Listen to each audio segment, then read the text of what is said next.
Hi everyone. RRB fit trade theory రిలేటెడ్గా మనం practice sets ready చేసాం కదా, అందులో ఇది 7th one. Okay, so let's start the session. Identify the type of thread shown in the figure. So ఈ shape ని చూసి మనం ఐడెంటిఫై చేయాలన్నమాట, ఏ థ్రెడ్ అని. ఫస్ట్ ఆప్షన్ ఇచ్చాడు ఎక్మే థ్రెడ్. ఇది ట్రెపిజాయిడల్ షేప్ లో ఉంటుంది కదా, ట్రెపిజాయిడల్ షేప్ లో ఉంటుంది ఎక్మే థ్రెడ్. అంటే ఇది థ్రెడ్ యొక్క యాంగిల్ అంతా 29 degrees. ఇది కూడా గుర్తుంచుకోవాలి మనం. ఓకే, సో 29 degrees ఉంటుంది. ఇది మనకి మేజర్ గా పవర్ ట్రాన్స్మిషన్స్ లో ఉపయోగిస్తారు అన్నమాట. ఓకే, సో లేత్ మెషిన్ యొక్క లీడ్ స్క్రూ అలాంటి పొజిషన్స్ లో యూజ్ చేస్తారు acme thread.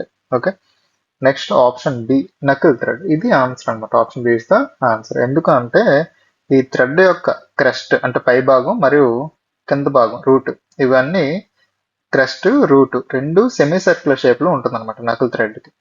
Okay, so same ఇక్కడ చూపించిన ఫిగర్ లో లాగే ఉంటుంది knuckle thread. Okay, so answer is B knuckle thread అనమాట. ఓకే, సో ఇది చాలా మన్నికైంది మరియు ఆ, మురికి లేదా ఇసుక వంటి కణాలు చేరని చోట, like railway carriage couplings, light bulb holders ఇలాంటివి ఉపయోగిస్తారు అనమాట ఇలాంటి places. Okay, next other options ఏంటి, బట్రస్ థ్రెడ్. దీనిలో ఏంటంటే ఒకవైపు థ్రెడ్ అనేది పెర్పెండిక్యులర్ గా ఉండి మరోవైపు వాల్గా ఉంటుంది అనమాట. ఓకే, సో ఇది ఒకే దిశలో మాత్రమే మనకి ఆ, అధిక భారాన్ని మోయడానికి వీలుగా ఉంటుంది. ఓకే, అంటే యూనిడైరెక్షనల్ థ్రస్ట్ అన్నట్టు. ఓకే, స్క్రూ జాక్స్ అలాంటివి బట్రస్ థ్రెడ్ యూజ్ చేస్తాం అనమాట. Screw jacks. Okay, so knuckle thread మనం దేనికి యూజ్ చేస్తాం, railway carriage couplings, railway carriage couplings. Okay, so అలాంటి వాటిలో యూజ్ చేస్తాం అనమాట. నెక్స్ట్ ఇంకేమి లేదు. ఫస్ట్ ఎక్మి థ్రెడ్ కదా, ఎక్మి థ్రెడ్ దేనికి అంటే లేత్ యొక్క స్క్రూ ఉంటుంది కదా, lead screw. Okay, so lead screw of lathe machine.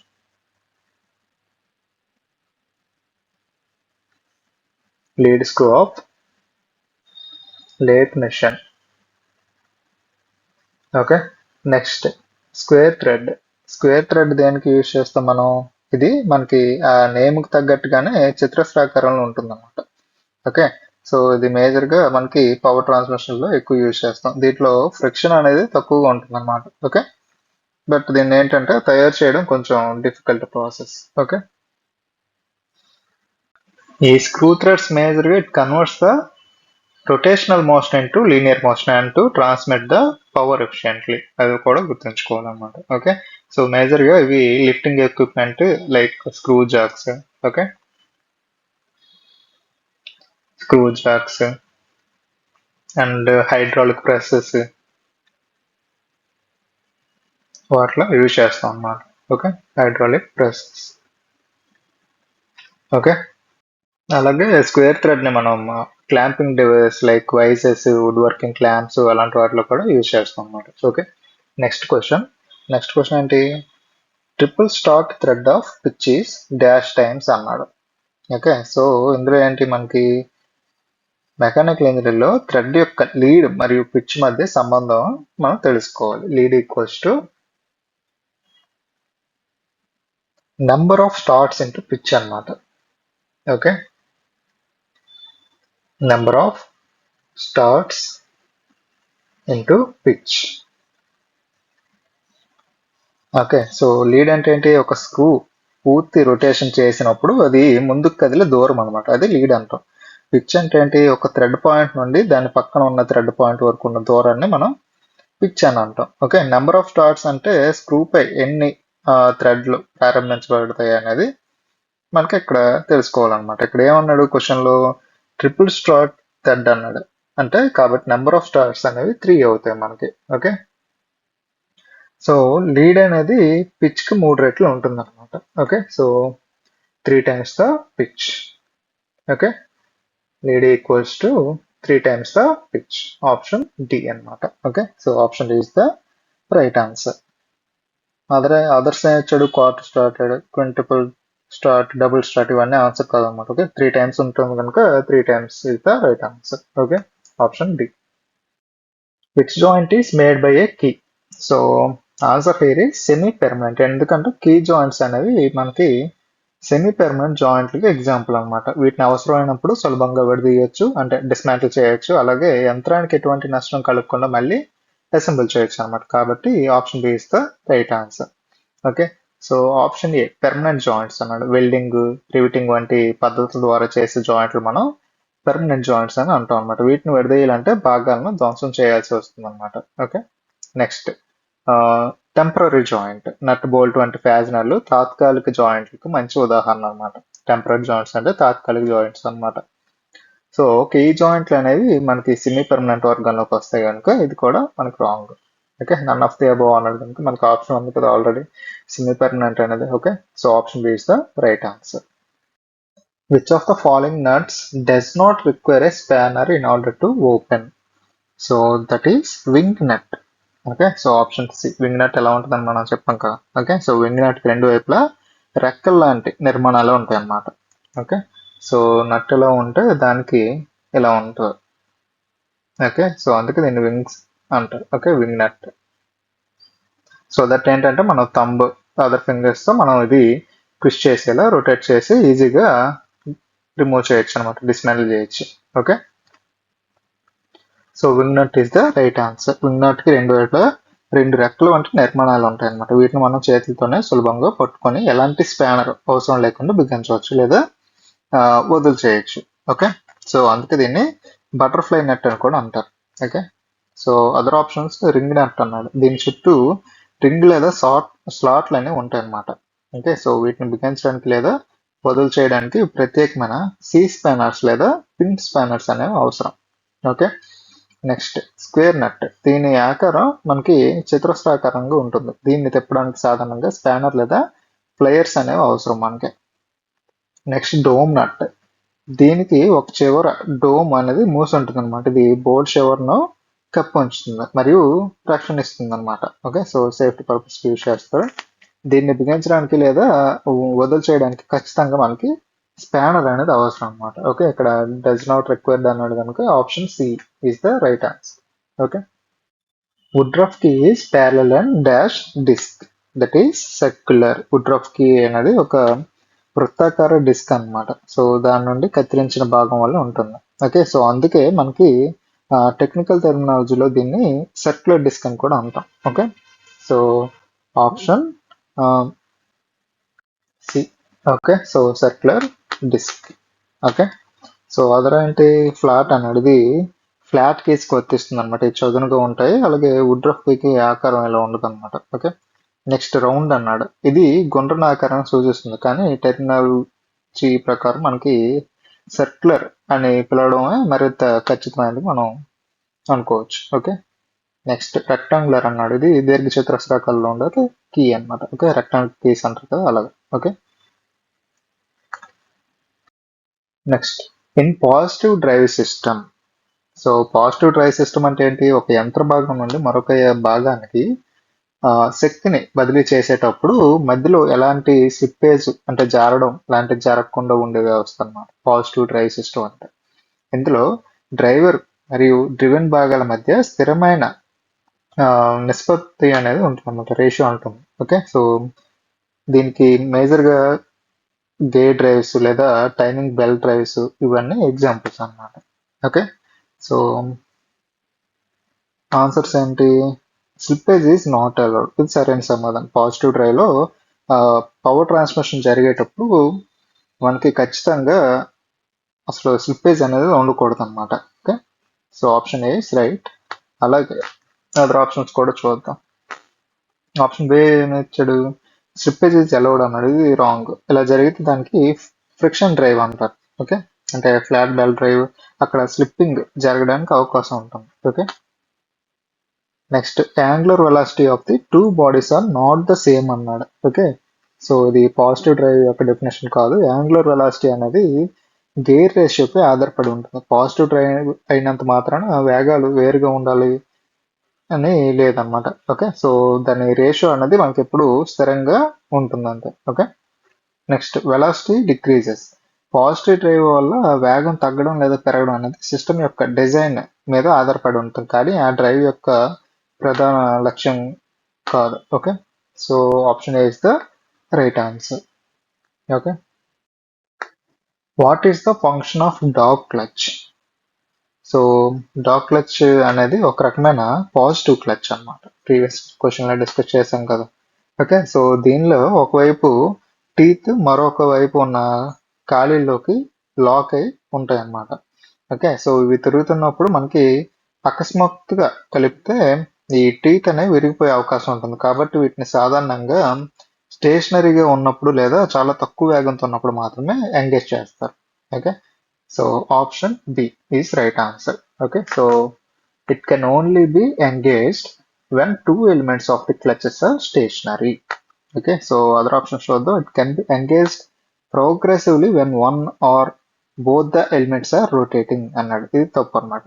So friction clutch వల్ల డాగ్ క్లచ్లు ప్రోగ్రెసివ్ గా అంటే అంచెలంచెలుగా ఎంగేజ్ అవ్వలేదు. సో తిరుగుతున్నప్పుడు దీన్ని ఎంగేజ్ చేయడం చాలా కష్టం, మరి అది ప్రమాదకరం కూడా. ఓకే, సో బ్రేక్ అయిన ఆబ్జెక్ట్స్ అనేవి డాగ్ క్లచ్ నుంచి ఫ్లై అయ్యే ఛాన్స్ ఉంటాయి. సో మెషినరీ అయిన డ్యామేజ్ అవుతుంది, మనకైనా ఇంజురీస్ అయ్యే ఛాన్సెస్ ఉంటాయి అన్నమాట. Okay, next when the speed is reduced the clutch opens by it self అన్నాడు. ఇది కూడా రాంగ్ అనమాట. డాగ్ క్లచ్ మనకి ఓపెన్ అవ్వదు. ఓకే, సో సెల్ఫ్ మనకి ఓపెన్ అవ్వదు అనమాట. సో దీన్ని ఎంగేజ్ చేయడానికి లేదా డిజెంగేజ్ చేయడానికి బయట నుండి ఒక లివర్ లేదా ఆపరేటింగ్ మెకానిజం అనేది అవసరం. Okay, so next contact forces is produced by springs. ఇది సాధారణంగా ఫ్రిక్షన్ క్లచ్లకి వర్తిస్తుంది అనమాట. సింగిల్ ప్లేట్ క్లచ్ ఉంటాయి కదా వాటికి. సో డాగ్ క్లచ్ లో స్ప్రింగ్ల కంటే mechanical locking, okay, teeth locking ద్వారా పవర్ ట్రాన్స్మిషన్ అనేది జరుగుతుంది అనమాట. Okay, so option B only is the right answer. Gear drive is a kind of which drive అన్నాడు. ఇది ఒక positive drive. Option C. Okay, so option C is the right answer. Positive drive అంటే ఒక యంత్ర భాగం నుండి మరొక భాగానికి పవర్ ట్రాన్స్మిషన్ అయ్యేటప్పుడు మధ్యలో ఎలాంటి స్లిప్పేజ్ లేకుంటే జారడం అలాంటివి జరగకుండా ఖచ్చితమైన వెలాసిటీ రేషియోను కొనసాగించే వ్యవస్థ అన్నమాట. ఓకే, సో గేర్లో మనకి టీత్ ఒకదానికొకటి లాక్ అయ్యి తిరుగుతాయి కాబట్టి ఇందులో స్లిప్పింగ్ అనేది అసలు ఉండదు. అందుకే దీన్ని పాజిటివ్ డ్రైవ్ అని అంటాం అన్నమాట. ఓకే, సో అదర్ ఆప్షన్స్ చూద్దాం. న్యూట్రల్ అన్నాడు. Engineering drive systems neutral drive అనే వర్గీకరణ సాధనంగా ఉండదు. Okay, next negative. ఇది పాజిటివ్ డ్రైవ్ కు వ్యతిరేకమైంది, కానీ డ్రైవ్ సిస్టమ్ లో దీన్ని ఒక ప్రామాణిక రకంగా మనం పరిగణించాం. Okay, so option C is the right answer, positive drive. Okay, which of the following sharpness is regained by which dresser of an abrasive wheel? So answer C అనమాట, diamond dresser. Okay, so diamond dresser అనేది ఒక industrial diamond కలిగిన ఒక సాధనం అనమాట. Abrasive wheel యొక్క ఉపరితలం అరిగిపోయినప్పుడు లేదా మెటల్ చిప్స్ తో నిండిపోయినప్పుడు అంటే లోడింగ్ జరిగినప్పుడు ఈ డైమండ్ డ్రెస్సర్ ను ఉపయోగించి ఆ పై పొరను తొలగిస్తారన్నమాట. దీనివల్ల లోపల ఉన్న కొత్త మరియు పదునైన అబ్రాసివ్స్ అనేవి మనకి బయటకు వస్తాయి. తద్వారా వీల్ తన పదును తిరిగి పొందుతుంది అనమాట. ఓకే, అదర్ ఆప్షన్స్ ఏంటి? HSS cutter with sharp edge అన్నాడు. ఓకే, సో అంటే హై స్పీడ్ స్టీల్ కట్టర్లు సాధారణంగా మెటల్ కటింగ్ కోసం వాడతారు, కానీ ఇవి అబ్రాసివ్ వీల్ డ్రెస్సింగ్ కు రిలేటెడ్ కాదు. Okay, next famous stone dresser అన్నాడు. ప్యూమిస్ అనేది ఒక రకమైన సహజ అగ్నిపర్వత రాయి అన్నమాట. ఇది చాలా మృదువుగా ఉంటుంది కాబట్టి ఇది సాధారణ అబ్రాసివ్ వీల్ ను డ్రెస్సింగ్ చేయడానికి తగినంత గట్టిగా ఉండదు. Okay, next tool steel dresser అన్నాడు. టూల్ స్టీల్ డ్రెస్సర్లు కొంతవరకు వాడొచ్చు, కానీ డైమండ్ డ్రెస్సర్తో పోలిస్తే త్వరగా అరిగిపోతుంది అన్నమాట, మరియు ప్రిసిషన్ ఇవ్వలేవు. Okay, so that is why option C is the right answer. For production of finishing of flat and plane surfaces on a workpiece, the method of grinding is, so that is surface grinding, option C. Okay, so surface grinding అనేది work piece యొక్క చదునైన లేదా flat ఉపరితలాలను finishing చేయడానికి లేదా machining చేయడానికి ఉపయోగించే ఒక ప్రక్రియ అన్నమాట. ఇది సాధారణంగా సర్ఫేస్ గ్రైండింగ్ మెషిన్ సహాయంతో జరుగుతుంది. ఇక్కడ గ్రైండింగ్ వీల్ వర్క్ పీస్ యొక్క ఫ్లాట్ ఉపరితలాలపై కదులుతూ మెటీరియల్ ని రిమూవ్ చేస్తుంది అనమాట. ఓకే, నెక్స్ట్ అదర్ ఆప్షన్స్ ఏమొచ్చాడు? ఎక్స్టర్నల్ సిలిండ్రికల్ గ్రైండింగ్ అన్నాడు. ఇది షాఫ్ట్లు లేదా పిన్నులు వంటి వస్తువుల యొక్క అవుటర్ అంటే వెలుపలి గుండ్రని ఉపరితలాలను గ్రైండింగ్ చేయడానికి ఉపయోగిస్తారు అనమాట. ఓకే, ఫ్లాట్ సర్ఫేస్లకి ఇది సరైనది కాదు. నెక్స్ట్ ఏమన్నాడు? ఇంటర్నల్ సిలిండ్రికల్ గ్రైండింగ్ అన్నాడు. ఇది గొట్టాలు లేదా బేరింగ్ హౌస్లు వంటి వస్తువుల లోపల గుండ్రని ఉపరితలాలను గ్రైండింగ్ చేయడానికి ఉపయోగిస్తారు అన్నమాట. Next last option universal type tool grinding అన్నాడు. ఇది ప్రధానంగా cutting tools like milling cuttings, drill bits యొక్క అంచులను పొదులుపెట్టడానికి ఉపయోగిస్తారు అన్నమాట. సో ఫ్లాట్ సర్ఫేస్ ను పెద్ద ఎత్తున ఫినిషింగ్ చేయడానికి ఇది సరైనది కాదు. So option C is the right answer. Okay, so flat అన్నాడు కనుక గుర్తుంచుకోండి. Which of the following is not a natural abrasive? So that is option B, silicon carbide. Option B అన్నమాట. ఓకే, సో సిలికాన్ కార్బైడ్ అనేది సహజంగా దొరికేది కాదు. ఇది కృత్రిమంగా అంటే ఆర్టిఫిషియల్ గా మ్యాన్ మేడ్ అబ్రాసివ్ అన్నమాట. ఓకే, సో దీన్ని క్వార్జ్ తీసుకుంటారు కదా, సిలికా శాండ్ మరియు కోక్ ఉపయోగించి ఎలక్ట్రిక్ ఫర్నేస్ లో తయారు చేస్తారు. అందుకే ఇది సింథటిక్ అంటే కృత్రిమంగా అబ్రాసివ్ కిందకు వస్తుంది అనమాట. Okay, so other options quartz, ఇది ప్రకృతిలో లభించే ఒక ఖనిజం అనమాట. దీనికి పాతకాలం నుండి అబ్రాసివ్గా ఉపయోగిస్తున్నారు. అలాగే కొరండం, ఇది అల్యూమినియం ఆక్సైడ్ యొక్క సహజ రూపం అన్నమాట. ఓకే, సో ఇది చాలా గట్టిగా ఉంటుంది, సహజంగానే దొరికే అబ్రాసివ్ ఇది. నెక్స్ట్ డైమండ్, వజ్రం ప్రకృతిలో దొరికే అత్యంత గట్టి పదార్థం. మనకి పారిశ్రామిక అవసరాల కోసం సహజ వజ్రాలను అబ్రాసివ్ గా ఉపయోగిస్తారు అన్నమాట. Okay, stops and trips are provided on capstan and turret lathe for controlling the movement of the cutting tool on a cross lathe and turret head. Okay, so option C అన్నమాట both. Okay, so క్యాప్స్టర్ మరియు tarot లేత్ల mass production కోసం ఉపయోగిస్తారు. So వీటిలో tool యొక్క కదలికను ఖచ్చితంగా నియంత్రించడానికి కొన్ని స్టాప్స్ అని స్ట్రిప్స్ అనేవి వాడుతాం అనమాట. ఓకే, సో క్రాస్ లైడ్ కదలికను నియంత్రించడానికి స్టాప్స్ అందిస్తారు. తద్వారా ఫేసింగ్ లేదా గ్రూవింగ్ ఆపరేషన్ లో టూల్ ఖచ్చితమైన దూరం వద్ద ఆగుతుంది అనమాట.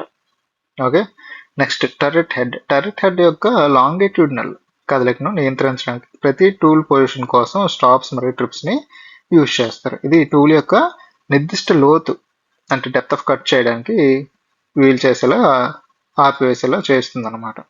ఓకే, నెక్స్ట్ సో బోత్ కనుక option A and B are right అనమాట. Okay, option C. ఓకే,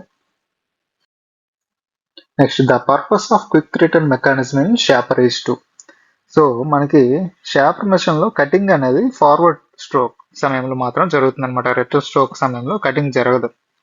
దీన్ని మనం ఐడియల్ టైం అని అంటాం అనమాట. సో క్విక్ రిటర్న్ మెకానిజం ద్వారా రిటర్న్ స్ట్రోక్ వేగాన్ని పెంచి ఆ ఐడియల్ టైంని తగ్గించడం ద్వారా మొత్తం పని సమయాన్ని ఆదా చేయొచ్చు అనమాట. సో ఇక్కడ ఆన్సర్ ఏంటి? Option C, reduce idle time during shaping. Okay, so other options ఏమన్నాడు? Obtain a better finish on the job అన్నాడు. ఫినిషింగ్ అనేది కటింగ్ వేగం, టూల్ పదును మరియు ఫీడ్ రేట్ పై ఆధారపడి ఉంటుంది, క్విక్ రేట్ మెకానిజం పై కాదు. అలాగే next B, enables to set the job quickly అన్నాడు. జాబ్ సెట్టింగ్ అనేది ఆపరేటర్ చేసే పని, ఇది యంత్రంలోని మెకానిజం పై ఆధారపడి ఉండదు. Next obtain slower forward stroke అన్నాడు. ఫార్వర్డ్ స్ట్రోక్ నెమ్మదిగా ఉండాలి, ఎందుకంటే అప్పుడే కటింగ్స్ అనేది సరిగ్గా జరుగుతుంది.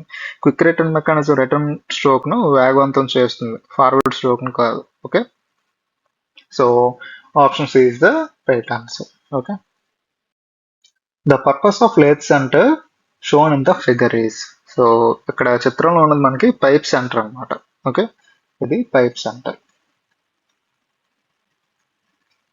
ఓకే, సో దీని ఆకారం అనేది కోనికల్ ప్రొఫైల్ గా ఉంటుంది అనమాట. సో దీనివల్ల ఏంటంటే హాలోగా ఉండే పైపులు లేదా పెద్ద వ్యాసం కలిగిన ట్యూబ్ లాంటి జాబ్లను లేత్ మెషిన్ మీద సపోర్ట్ చేయడానికి ఉపయోగిస్తారు. సో సాధారణ సెంటర్లో పైప్ లోపలికి వెళ్ళిపోతాయి అన్నమాట, కానీ ఈ పైపు సెంటర్ వారిని బయట నుండి పట్టుకొని సపోర్ట్ ని ఇస్తుంది అనమాట. Okay, so option A is the right answer, supporting pipes.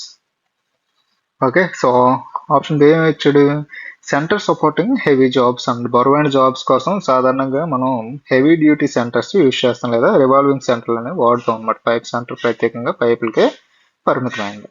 Okay, next taper turning by offset method అన్నమాట. ట్యాపర్ టర్నింగ్ కోసం సాధారణంగా మనం డెడ్ సెంటర్ లేదా లైవ్ సెంటర్లను ఉపయోగిస్తాం. Okay, so offset method కోసం ప్రత్యేకమైన టూల్స్ వాడతారు, కానీ ఈ పైప్ సెంటర్ని కాదు. Next used for general purpose, సాధారణ పనుల కోసం మనం యూజ్ చేస్తాం, ఆర్డినరీ సెంటర్స్ యూజ్ చేస్తాం, లేదా డెడ్ సెంటర్ని ఉపయోగిస్తాం. Okay, so option A is the right answer. Which is a fixed unit of lathe on the left hand side whose function is to transmit the drive from the main motor to the work అన్నాడు. So easy question కదా, head stock. Okay, so left side అనేది head stock ఉంటుంది, right side tail stock ఉంటుంది కదా. Okay, head stock ఉంటుంది సీకే, and ఇక్కడేమో tail stock ఉంటుంది కదా. అలాగే ఇక్కడ ఇంకోటి ఏమొచ్చాడు, function to transmit the drive from the main motor to the work అన్నాడు. అది హెడ్ స్టాకే కదా. ఓకే, సో హెడ్ స్టాక్ అనేది లేత్ యంత్రం యొక్క ఎడమ చివర ఉండే స్థిరమైన యూనిట్ అన్నమాట. ఇది మోటార్ నుండి వచ్చే శక్తిని గేర్లు, పుల్లీలు లేదా బెల్ట్ల ద్వారా స్పిన్డిల్ కు బదిలీ చేస్తుంది. దీనివల్ల వర్క్ పీస్ ను పట్టుకునే చెక్క అనేది తిరుగుతుంది అనమాట. ఓకే, అలాగే అదర్ ఆప్షన్స్ ఏంటి, టూల్ పోస్ట్ అన్నాడు. ఇది టూల్ ను పట్టుకోవడానికి ఉపయోగించే భాగం. దీనికి మోటార్ నుండి నేరుగా డ్రైవ్ బదిలీ అవ్వదు అనమాట. Okay, next option B bed అన్నాడు. ఇది లేత్ యంత్రం యొక్క బేస్, దీనిపైనే మిగిలిన భాగాలన్నీ అమర్చబడి ఉంటాయి. సో ఇది డ్రైవ్ ను ట్రాన్స్మిట్ చేయదు. ఓకే, నెక్స్ట్ టైల్ స్టాక్ అన్నాడు. ఇది లేత్ యంత్రం యొక్క కుడి వైపున ఉండే భాగం, అది గుర్తుంచుకోవాలి. ఓకే, సో ఇది సాధారణంగా జాబ్ కు సపోర్ట్ ఇవ్వడానికి లేదా డ్రిల్లింగ్ వంటి పనులకు ఉపయోగపడుతుంది అనమాట. ఇది కూడా డ్రైవ్ ను ట్రాన్స్మిట్ చేయదు. Okay, so best option is option C, head stock. The process of inducing toughness and reducing brittleness by heat treatment is. So heat treatment ప్రాసెస్లన్నీ మనకి ఒక క్లారిటీ అనేది ఉండాలి. ఇది చాలాసార్లు మనం డిస్కస్ చేసాం కదా. అది answer tempering. Okay, so tempering అనేది మనకి సాధారణంగా హార్డనింగ్ ప్రక్రియ తర్వాత చేసే హీట్ ట్రీట్మెంట్ అన్నమాట. హార్డనింగ్ వల్ల లోహం చాలా గట్టిగా మారుతుంది అనమాట, అంటే అది బ్రిటిల్గా తయారవుతుంది. సో ఆ బ్రిటిల్నెస్ని తగ్గించి లోహానికి అవసరమైన టఫ్నెస్ని చేకూర్చడానికి మనం దీన్ని తక్కువ ఉష్ణోగ్రత వద్ద వేడి చేసి చల్లబరుస్తాం అన్నమాట. ఓకే, సో ఆప్షన్ డి అన్నమాట. సో అదర్ ఆప్షన్స్ ఏంటి, ఎనీలింగ్ అన్నమాట. లోహాన్ని సాఫ్ట్ చేయడానికి, అంటే సాఫ్ట్నింగ్ చేయడానికి మరియు ఇంటర్నల్ స్ట్రెసెస్ తొలగించడానికి ఎనీలింగ్ ని యూజ్ చేస్తాం. హార్డనింగ్ అన్న లోహం యొక్క హార్డ్నెస్ ని పెంచడానికి దీన్ని ఉపయోగిస్తుంది. దీనివల్ల టఫ్నెస్ తగ్గుతుంది మరియు బ్రిటిల్నెస్ అనేది పెరుగుతుంది అనమాట. ఓకే, సో ఇక్కడ ఏమన్నాడు, రెడ్యూసింగ్ బ్రిటిల్నెస్ అన్నాడు, కనుక ఇది కూడా రాంగ్ ఆన్సర్ అన్నమాట. నెక్స్ట్ నార్మలైజింగ్ అన్నాడు. లోహం యొక్క గ్రెయిన్ స్ట్రక్చర్ దాన్ని క్రమబద్ధీకరించడానికి మరియు సహజమైన లక్షణాలను పొందడానికి మనం నార్మలైజింగ్ ని యూజ్ చేస్తాం అన్నమాట. Okay, so name itself says కదా నార్మల్ అంటే. ఓకే, సో సహజమైన లక్షణాలు పొందడానికి నార్మలైజింగ్ ని యూజ్ చేస్తాం. So option D is the right answer. Okay, so when steel is heated in a furnace and then cooled in air at room temperature, the process is called. So that is called normalizing. Option C. Okay, so normalising ప్రక్రియలో మనం ఉక్కును దాని critical temperature కంటే ఎక్కువ వేడి చేసి ఆ తర్వాత still ఎయిర్లో చల్లబరుస్తాం అన్నమాట. దీనివల్ల లోహంలోని ఇంటర్నల్ స్ట్రెసెస్ తొలగిపోయి గ్రెయిన్ స్ట్రక్చర్ అనేది సమానంగా మారుతుంది. తద్వారా లోహానికి మంచి బలం మరియు అదే స్ట్రెంగ్త్ అండ్ టఫ్నెస్ అనేవి లభిస్తాయి అన్నమాట. ఓకే, నెక్స్ట్ ఆప్షన్ ఏంటిది, ఆప్షన్ సి కదా. ఓకే, సో ఎనీలింగ్ అంటే దీన్ని లోహాన్ని వేడి చేసిన తర్వాత ఫర్నేస్ లో చాలా నెమ్మదిగా చల్లబరుస్తారు. సో సాఫ్ట్నింగ్ ప్రాసెస్ కోసం యూజ్ చేస్తాం అనమాట. ఓకే, నెక్స్ట్ హార్డనింగ్ గురించి, టెంపరింగ్ గురించి చెప్పుకున్నాం కదా. Okay, case hardening is normally done for steels that contains, so it contains a low carbon. Okay, అంటే తక్కువ కార్బన్ పర్సంటేజ్ ఉన్న వాటికి చేస్తాం అనమాట. సో కేస్ హార్డనింగ్ అనేది ఉక్కు యొక్క సర్ఫేస్ గట్టిగా మార్చే ఒక ప్రక్రియ. అయితే లోపల భాగం అంటే కోర్ భాగం మాత్రం మెత్తగా ఉంటుంది, అలాగే దృఢంగా ఉంటుంది అనమాట, అంటే టఫ్నెస్ ఉంటుంది. ఓకే, సో ఆప్షన్స్ ఏంటి, లో కార్బన్ అన్నాడు. సో ఇది రైట్ ఆన్సర్ కదా. సో తక్కువ కార్బన్ స్టీల్ అంటే మైల్డ్ స్టీల్ అనుకోవచ్చు. ఓకే, సో మైల్డ్ స్టీల్ గట్టిగా ఉండదు కాబట్టి దాని ఉపరితలానికి కార్బన్ మనం అదనంగా చేర్చి అంటే కార్బరైజింగ్ ద్వారా హార్డనింగ్ చేస్తారన్నమాట. దీనివల్ల వస్తువు ఉపరితలం అరిగిపోకుండా గట్టిగా ఉంటుంది, అదే సమయంలో లోపల భాగం అనేది విరిగిపోకుండా బలంగా ఉంటుంది అనమాట, అంటే టఫ్నెస్ ఉంటుంది. ఓకే, నెక్స్ట్ ఆప్షన్ బి ఏమి ఇచ్చాడు, హై కార్బన్ అన్నాడు. అధిక కార్బన్ ఉన్న స్టీల్ ఎప్పటికీ గట్టిగా ఉంటుంది. సో దీన్ని నేరుగా వేడి చేసి క్వించింగ్ అంటే చల్లార్చడం ద్వారానే హార్డనింగ్ చేయవచ్చు. దీనికి ప్రత్యేకమైన కేస్ హార్డనింగ్ అవసరం లేదు. నెక్స్ట్ హై క్రోమియం అన్నాడు. క్రోమియం ఎక్కువగా ఉన్న steels, okay, like stainless steel అంటే తుప్పు పట్టకుండా ఉండడానికి ఉపయోగిస్తాం కదా, సో అవి. ఇది కేస్ హార్డనింగ్ అనేది ప్రధానంగా ఉపరితలం యొక్క హార్డ్నెస్ కోసం చేసేది. దీనికి క్రోమియం కంటెంట్ తో సంబంధం లేదు.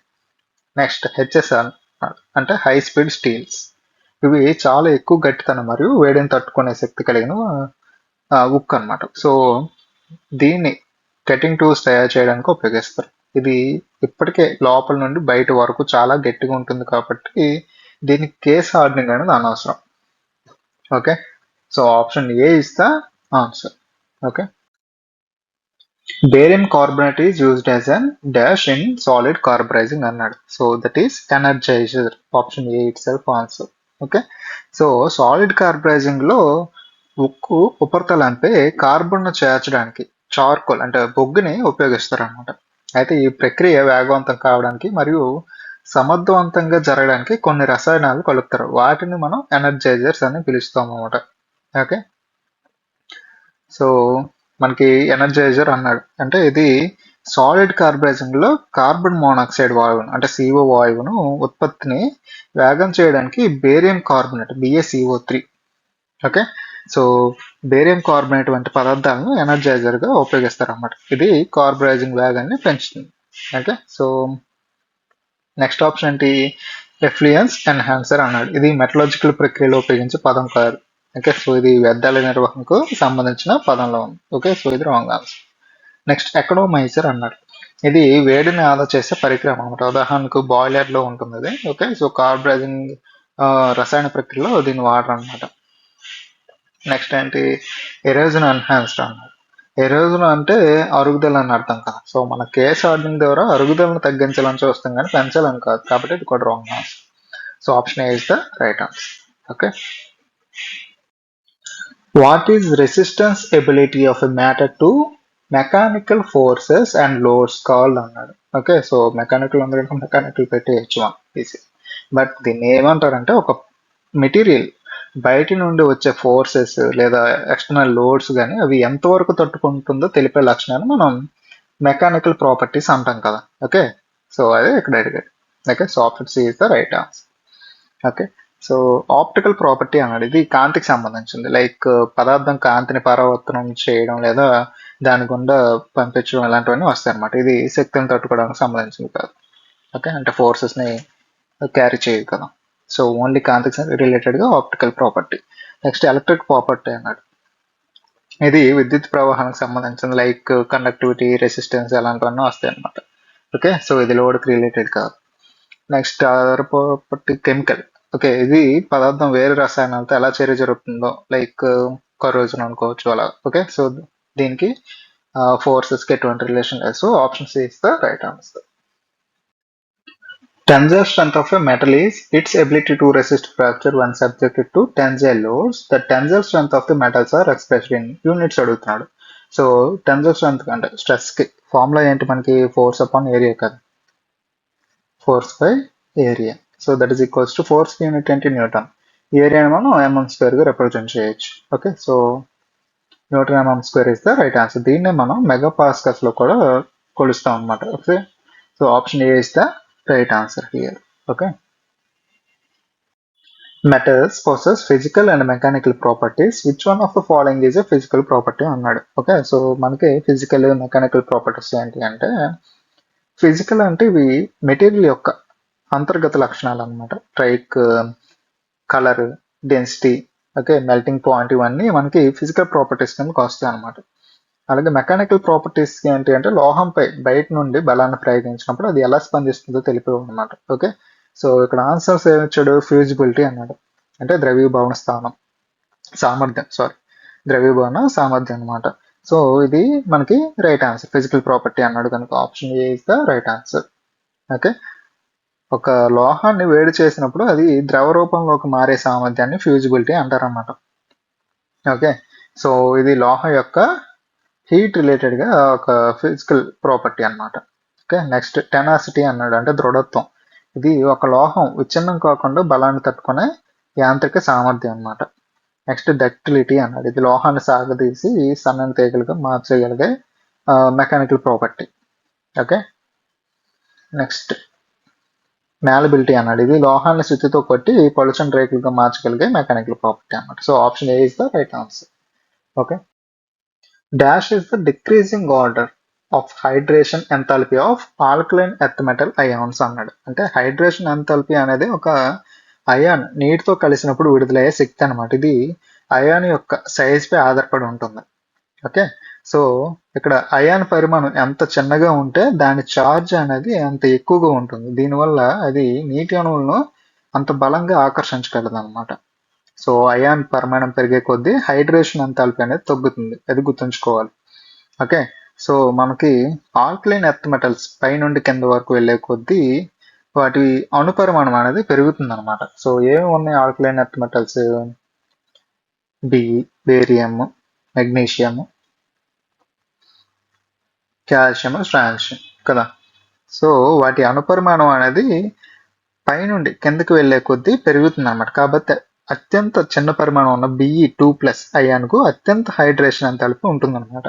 సో ఇక్కడ ఆన్సర్ ఏమవుతున్నప్పుడు, సో ఇచ్చిన వాటిలో బిఏనే ఫస్ట్ ఉంది కదా, సో ఆప్షన్ డి అనమాట. ఓకే, సో Be2+ అయాన్కు అత్యధిక హైడ్రేషన్ ఎంథాల్పీ కలిగి ఉంటుంది అనమాట. అతి పెద్ద పరిమాణం ఉన్న స్ట్రాన్షియం 2+ అయాన్కు అత్యల్ప హైడ్రేషన్ ఎంథాల్పీ అనేది ఉంటుంది. ఓకే, సో ఇక్కడ చూసుకుంటూ option D is the right answer. Okay, chisel shown in the figure is, so ఇక్కడ ఇమేజ్ లో చూస్తే మనం దాని కటింగ్ ఎడ్జ్ వెడల్పుగా మరియు ఫ్లాట్ గా ఉంది కదా, సో అందువల్ల ఇది flat chisel. Okay, so option B అన్నమాట. ఓకే, సో అదర్ ఆప్షన్స్ ఏమి వచ్చాడు, హాఫ్ రౌండ్ అన్నాడు. దీని కటింగ్ ఎడ్జ్ అనేది సెమీ సర్క్యులర్ గా ఉంటుంది అనమాట. ఇది గుండ్రని గ్రూవ్స్ చేయడానికి వాడతారు అనమాట. నెక్స్ట్ క్రాస్ కట్ చిజిల్ అన్నాడు. సో దీని కటింగ్ ఎడ్జ్ మనకి కొంచెం ఇరుకైనగా ఉంటుంది అనమాట. దీనికి కీవేలు లేదా గ్రూవ్స్ చేయడానికి యూజ్ చేస్తారు క్రాస్ కట్ చిజిల్ అని. వెబ్ చిజిల్ అన్నాడు, దీన్ని ప్రధానంగా డ్రిల్లింగ్ తర్వాత పైన మిగిలిన పదార్థాన్ని తొలగించడానికి ఉపయోగిస్తారు అనమాట. ఓకే, వెబ్ చిజిల్ కూడా చాలా ఇంపార్టెంట్. ఓకే, సో డ్రిల్లింగ్ తర్వాత యూజ్ చేసేది ఇదే. సో పైన ఉంటాయి కదా, డ్రిల్లింగ్ చేసిన హోల్ పైన అక్కడ వేస్ట్ ఉంటే దాన్ని రిమూవ్ చేయడం కోసం వెబ్ చిజిల్ యూజ్ చేస్తారు అన్నమాట. Okay, single continuous squeezing action is performed in, so that is performed in press forging, option C. Okay, so option C is the right answer. Forging ప్రక్రియలో లోహాన్ని దానికి shape చేయడానికి వివిధ పద్ధతులు ఉపయోగిస్తాం అనమాట. సో అందులో ఫస్ట్ ఇక్కడ ఇచ్చిన ఆప్షన్స్ చూస్తే డ్రాప్ ఫోర్జింగ్, దీనిలో ఒక బరువైన హ్యామర్ లోహంపై వేగంగా పడేస్తారు అనమాట. ఇదేంటంటే ఇంపాక్ట్ లోడింగ్ ద్వారా జరుగుతుంది. ఓకే, సో కంటిన్యూస్ స్క్వీజింగ్ ద్వారా కాదు, ఇంపాక్ట్ లోడింగ్ ద్వారా డ్రాప్ ఫోర్జింగ్ అనేది ఇంపాక్ట్ లోడింగ్. ఓకే, అంటే బరువైన సుత్తిని మనకి మెటీరియల్ పైన వేగంగా పడేస్తారు అనమాట. నెక్స్ట్ మిషన్ ఫోర్జింగ్ అన్నాడు, ఇది సాధారణంగా అప్సెట్ ఫోర్జింగ్ అని కూడా అంటారు, దీన్ని అప్సెట్ ఫోర్జింగ్ అని కూడా అంటారు దీన్ని. ఓకే, సో ఇది బార్ యొక్క చివర్లను షేప్ చేయడానికి వాడే పద్ధతి అనమాట. ఓకే, నెక్స్ట్ ప్రెస్ ఫోర్జింగ్, ఇది రైట్ ఆన్సర్ కదా. సో ప్రెస్ ఫోర్జింగ్ లో మెకానిక్ లేదా హైడ్రాలిక్ ప్రెస్ ను ఉపయోగిస్తారు. ఇది లోహంపై నెమ్మదిగా కంటిన్యూస్ గా స్క్వీజింగ్ యాక్షన్స్ అంటే ఒత్తిడిని కలుగు చేస్తాయి అనమాట. దీనివల్ల లోహం లోపల వరకు సమానంగా షేప్ అనేది ఈవెన్ గా డిస్ట్రిబ్యూట్ అవుతుంది అనమాట. సో లోడ్స్ అనేది, సో షేప్ అనేది మార్పు చెందుతుంది అక్కడ. నెక్స్ట్ రోల్ ఫోర్జింగ్, దీనిలో లోహాన్ని రెండు తిరుగుతున్న రోలర్ మధ్య పంపడం ద్వారా షేప్ అనేది ఆబ్టైన్ చేస్తారు అన్నమాట. ఇది స్క్వీజింగ్ లాగా అనిపించినా ఇది ప్రెస్ ఫోర్జింగ్ వలె నిరంతరం ఒత్తిడిని కలిగించే ప్రక్రియ కాదు. Okay, so option C only is the answer. The belt slips it is due to the less tension. Okay, so తక్కువ టెన్షన్ ఉండడం వల్ల బెల్ట్ అనేది స్లిప్ అవుతుంది అన్నమాట. ఓకే, సో బెల్ట్ డ్రైవ్ లో బెల్ట్ మరియు పుల్లీ మధ్య తగినంత ఫ్రిక్షన్ అనేది ఉండాలి. బెల్ట్ లో టెన్షన్ తక్కువగా ఉన్నప్పుడు ఆ ఫ్రిక్షన్ తగ్గిపోయి బెల్ట్ పుల్లీ మీదకి జారుతుంది అనమాట. Okay, so that is the reason. Next misalignment అండి, ఇది బెల్ట్ లేదా పుల్లీ అరిగిపోవడానికి కారణం అవుతుంది కానీ జారడానికి కాదు. నెక్స్ట్ పల్సేటింగ్ లోడ్ అన్నాడు, ఇది బెల్ట్ లో వైబ్రేషన్లకి కారణం అవుతుంది అనమాట. నెక్స్ట్ హై స్ట్రైనింగ్ టాక్ అన్నాడు. ఇది బెల్ట్ పై అదనపు భారాన్ని పెంచుతుంది. So option A is the right answer. Okay. Next which part of hammer is made soft అన్నాడు. So that is cheek. Okay. So option B అన్నమాట.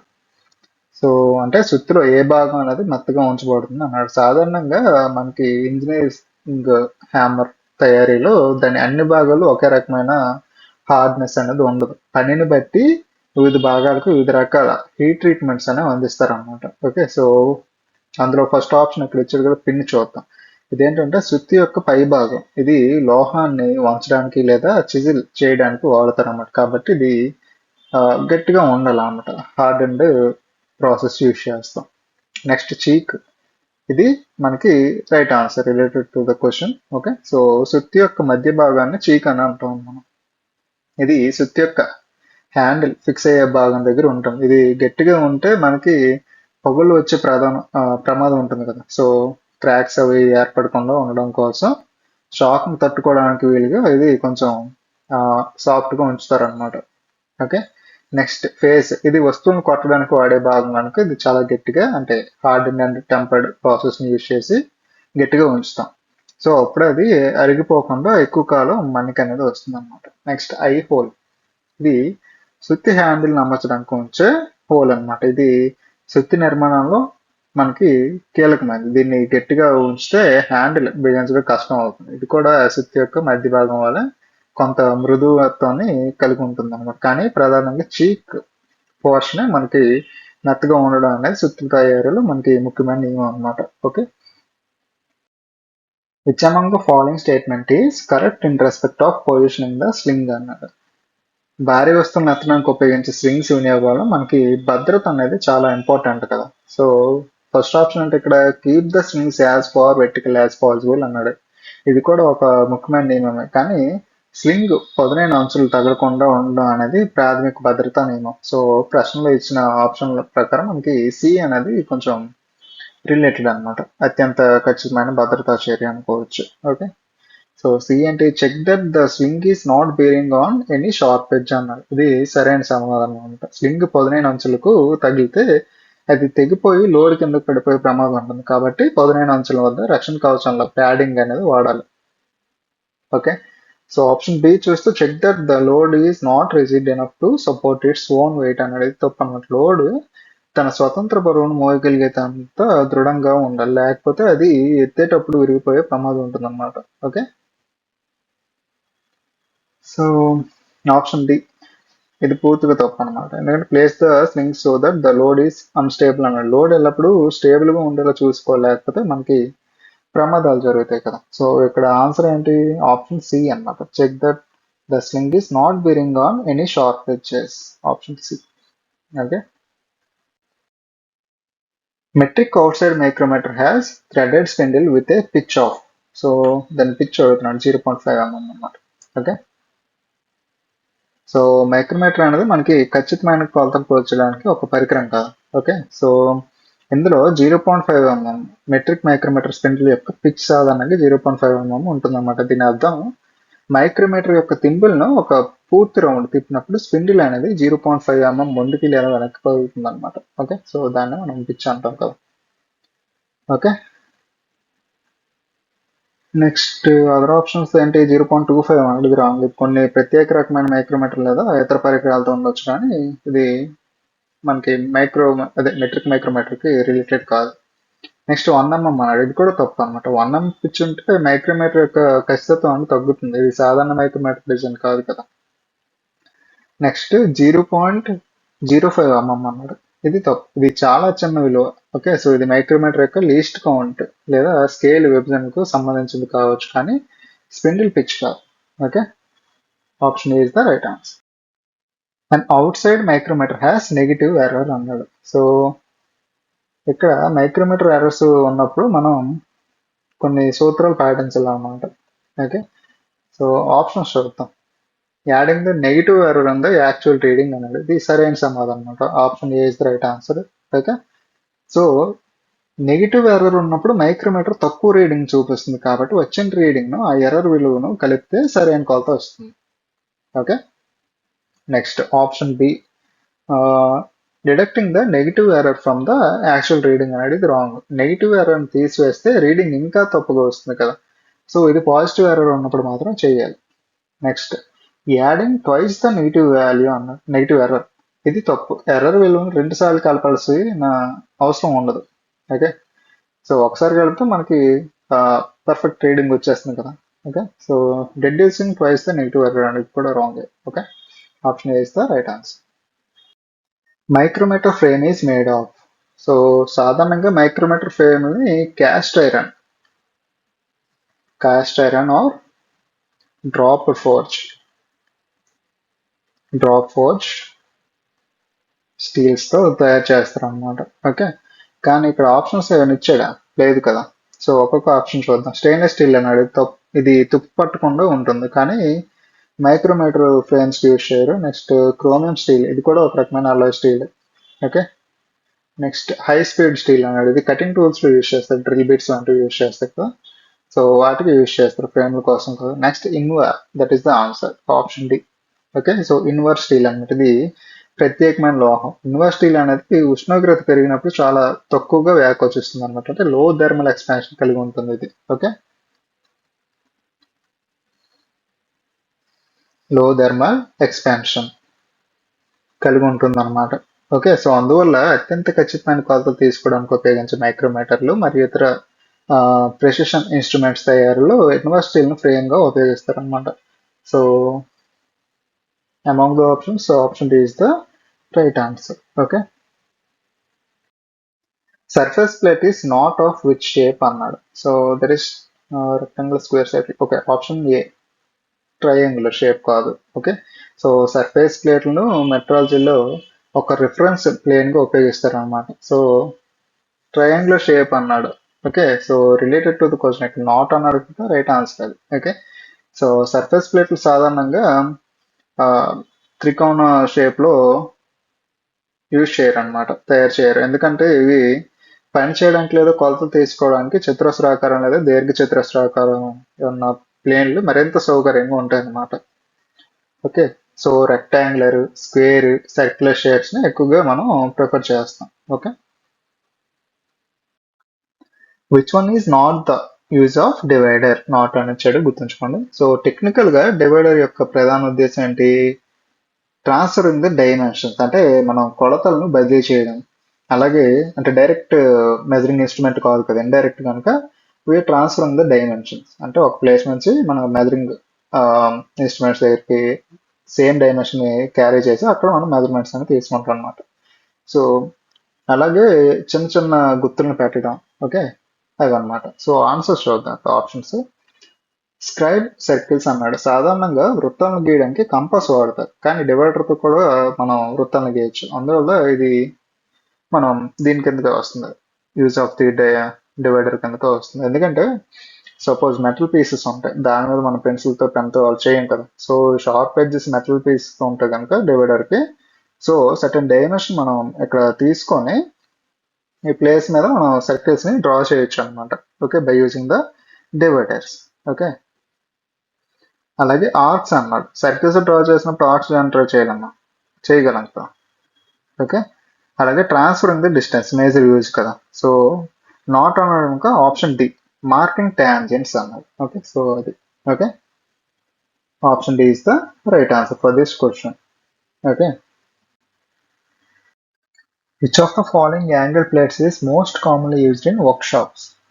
So answer here is solid angle plate, option C అనమాట. Okay, so engineering అలాగే workshop related layout ప్రమాణాల ప్రకారం మనకి సాధారణంగా machine షాపులు మరియు లేఅవుట్ పనుల్లో అత్యంత సాధారణంగా ఉపయోగించే రకం ప్లెయిన్ సాలిడ్ యాంగిల్ ప్లేట్ అనమాట.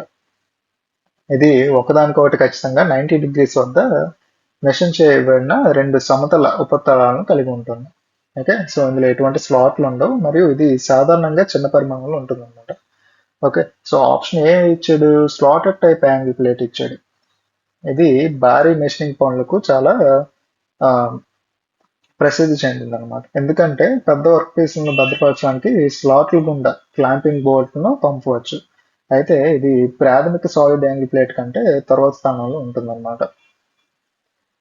నెక్స్ట్ ఆప్షన్ బి ఏమి ఇచ్చాడు, బాక్స్ యాంగిల్ ప్లేట్ అన్నాడు. ఇది చతురస్రాకారం లేదా దీర్ఘ చతురస్రాకారపు బాక్స్ ఆకారంలో ఉండి మనకి మల్టిపుల్ అంటే బహుళ ఖచ్చితమైన ఫేసెస్ ఉంటాయి అన్నమాట.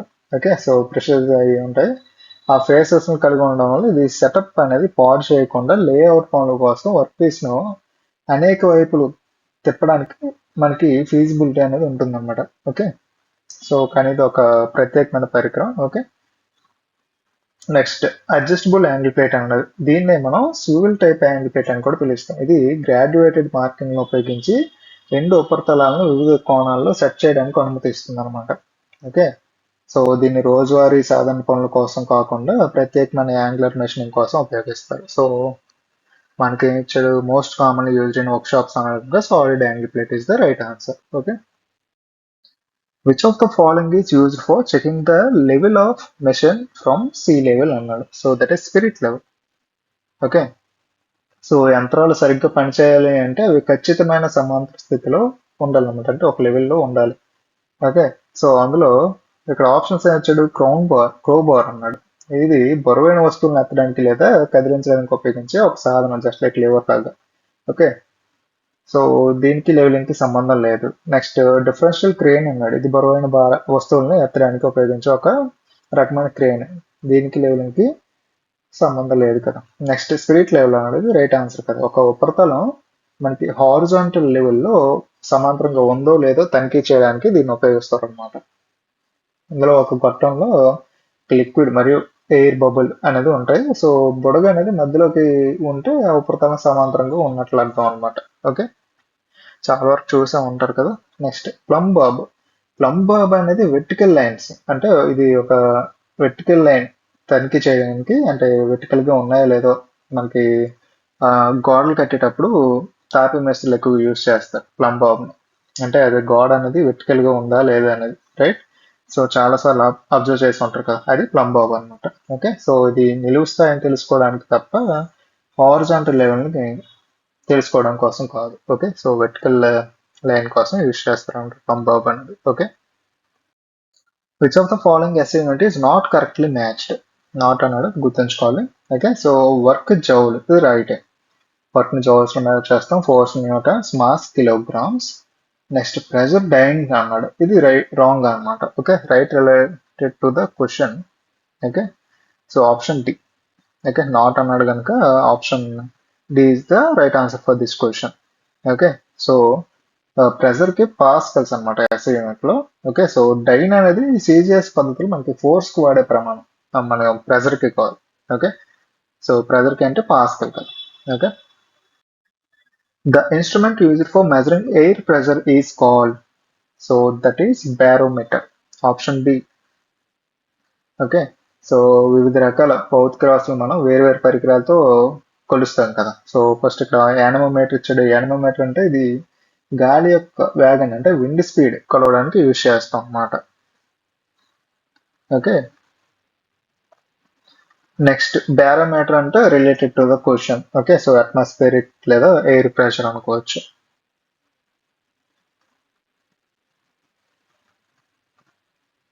Atmospheric or air pressure. Okay, next hygrometer. Hygrometer అంటే ఏంటి, ఇది గాలిలో ఉండే తేమను లేదా ఆర్ద్రత అంటారు. ఓకే, అంటే హ్యూమిడిటీని కొలవడానికి యూజ్ చేస్తాం అన్నమాట, హ్యూమిడిటీ. ఓకే, థర్మోమీటర్ దేనికి, టెంపరేచర్ కదా. Okay, 1 micron equals to dash mm అన్నాడు. 1 micrometer equals to 10 to the power of -6 meters కదా. సో ఇక్కడ ఎంఎంలు అడిగాడు. So 1 by 10 to the power of 6 into metre ఎంఎంలోకి ఎలా రాయొచ్చు, 1 మీటర్ ఈక్వల్స్ టు 1000 mm కదా, ఇంతనా. So 1000 mm. సో దీన్ని 10 క్యూబ్ గా రాసుకోవచ్చు. 10 క్యూబ్ mm అని రాద్దాం. సో ఇది క్యాన్సిల్ అయిపోతుంది కదా, సో క్యూబ్ ఉంటుంది. So it comes out to be 0.001 mm అన్నమాట. Okay, so answer C. Okay, so option C is the right answer. Okay, 45 degree is equal to how many radians అన్నాడు. So radian ని డిగ్రీలోకి మార్చాలంటే ఎలాగా, radian equals to degree into pi by 180 కదా, ఇది formula మనకి. So ఇక్కడ ఎంత ఇచ్చాడు, 45 డిగ్రీస్ ఇచ్చాడు, సారీ రేడియన్స్ కదా. సో 45 డిగ్రీ ఇచ్చాడు ఇంటూ పై బై 180 అనమాట. ఓకే, సో 4 టైమ్స్ కదా క్యాన్సిల్ అవుతుంది, పై బై 4 అంటే మనకి ఇక్కడ ఎంత, సో పై అంటే 3.14 కదా సంథింగ్, ఓకే, బై 4 కదా. సో మనకి 0 కంటే తక్కువ వాల్యూనే ఉంటుంది. సో ఇక్కడ ఇచ్చిన ఆప్షన్స్ లో చూస్తే 0.785 ఇస్ ద రైట్ ఆన్సర్ కదా. So that is the answer 0.785. So it is less than 1 ఉంటుంది కనుక మనం అలా గుర్తుంచుకోవచ్చు. క్యాలిక్యులేషన్ మరి 3.14 అంటే మనకి డెఫినెట్ గా మనకి క్యాలిక్యులేషన్స్ అనేవి డెసిమల్స్ లోనే వస్తాయి. Okay, so option A is the right answer. The given figure indicates, ఈ ఫిగర్ దేనికి రిలేటెడ్, అది ఇన్ఫర్మేటివ్ సైన్ కదా, అంతేనా.